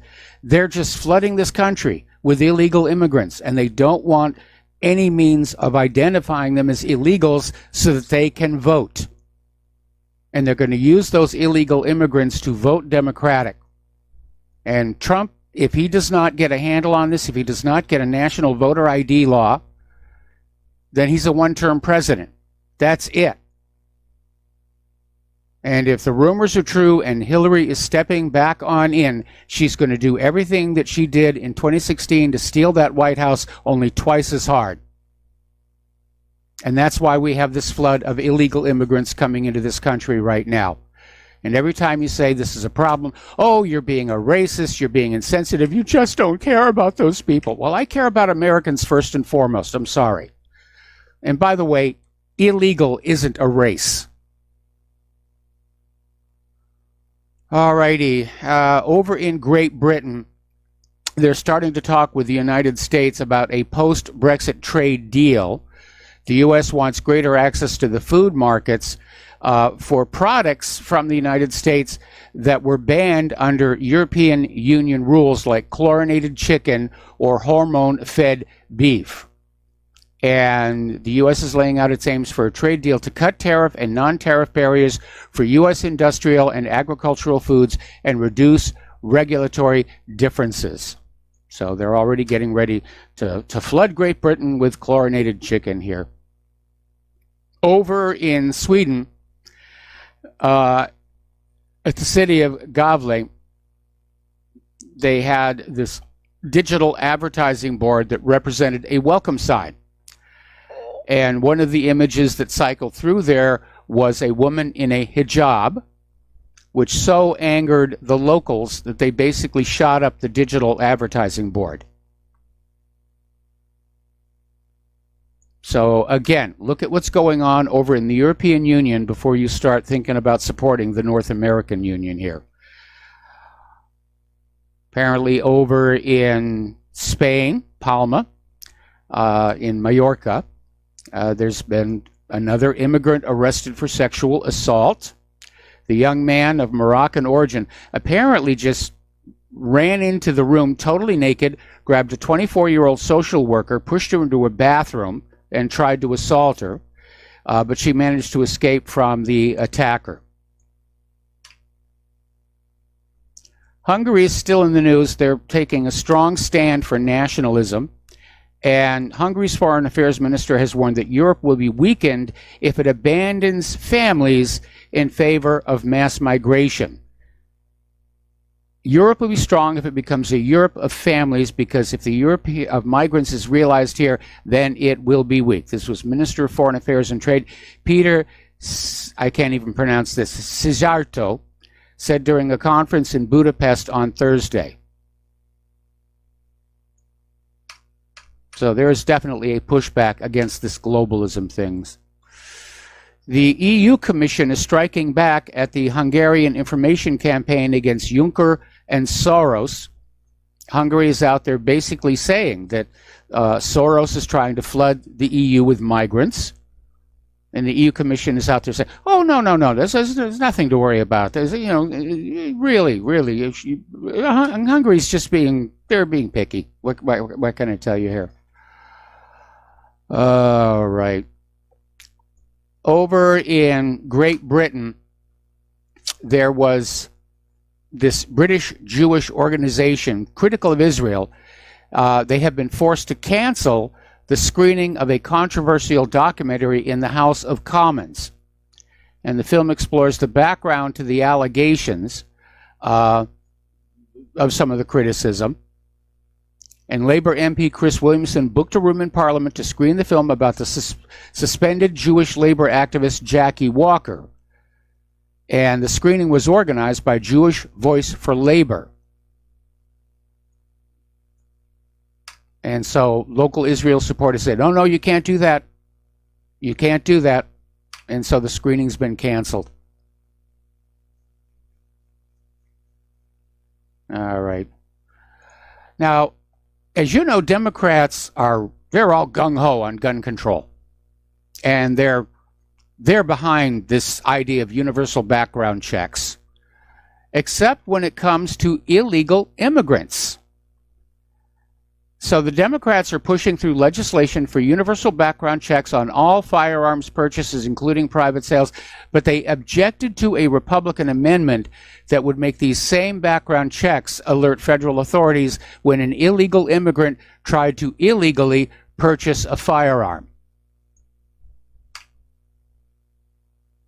Every one of those illegals, that's a vote. We got to protect those. So what if he's buying a firearm illegally? 4 companies to avoid right now: Levi Strauss, Tom's, Dick's Sporting Goods, and RXR Realty. They're all supporting gun control. Here's an interesting story. Over in the European Union, there's this Jewish organization is calling upon lawmakers to revise European gun control laws so that Jews can begin arming themselves.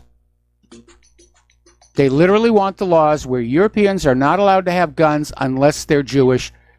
Then they can have guns. We'll be right back after these few words. And aloha, America. Welcome back to our show. Last segment of our program today. And over in Connecticut, there is still this big stink over the transgender high school athletes, and some of the biological women are starting to speak out about what's going on. And it has to do with these two high school sprinters who were born male but identify as female, and they're just absolutely sweeping all the competition in the state. And so this female-born sprinter has come on out saying what is, the obvious thing here. Selena Sewell of Connecticut's Glastonbury High School told Fox News' Laura Ingraham, because I know I have put in, some of my friends and fellow competitors have put in so much time and effort to take down our times and compete ourselves better, but we are not physically able to be competitive against someone who's biologically a male. And she's frustrated because these two biological males who think that they're women took first and second place. If they hadn't been in the competition, this girl would have placed high enough where she would be seen by more college coaches. She obviously wants to get an athletic scholarship. Now, the transgender community is out there saying, well, it's okay for these athletes who were born male to compete against girls because they're going to take drugs that lower their testosterone. Well, that's all well and good, maybe for the moment. The issue is they've spent their entire life growing up with testosterone, and it has given them more muscle mass, greater bone density. They're taller, they're stronger. That is just the absolute fact. And there is no way you can basically trim them down to be the equal of the biological females just by cutting out the testosterone, because the effect is cumulative over their entire lifetime. And I can understand the frustration of these girls, and I don't think it's fair to these girls to have these misidentified males competing against them. That's why there is a male and female division in sports. It is simply acknowledging that males are taller, stronger, faster than females. It's pretty much always been that way, with precious few exceptions. So I think there needs to be an accommodation. Okay. Story coming out of the Daily Mail. And basically, a former governor who resigned from Tavistock Gender Clinic says he fears we're hurrying children down a transgender path they may bitterly regret. And what he's basically saying is transgenderism is being marketed. It's being encouraged. These kids are being taught to say they're transgender because it's cool. It's socially in. All right, there's the music. Time for me to get on out of here. Stay tuned for... can't remember my boss's name here. John Stedmiller. It's a senior moment. What can I tell you? Stay tuned for John Stedmiller. And I'm sure he's got lots of interesting things to share with you. And please donate. Take care of us so we can take care of you. We'll be back tomorrow. Aloha, America.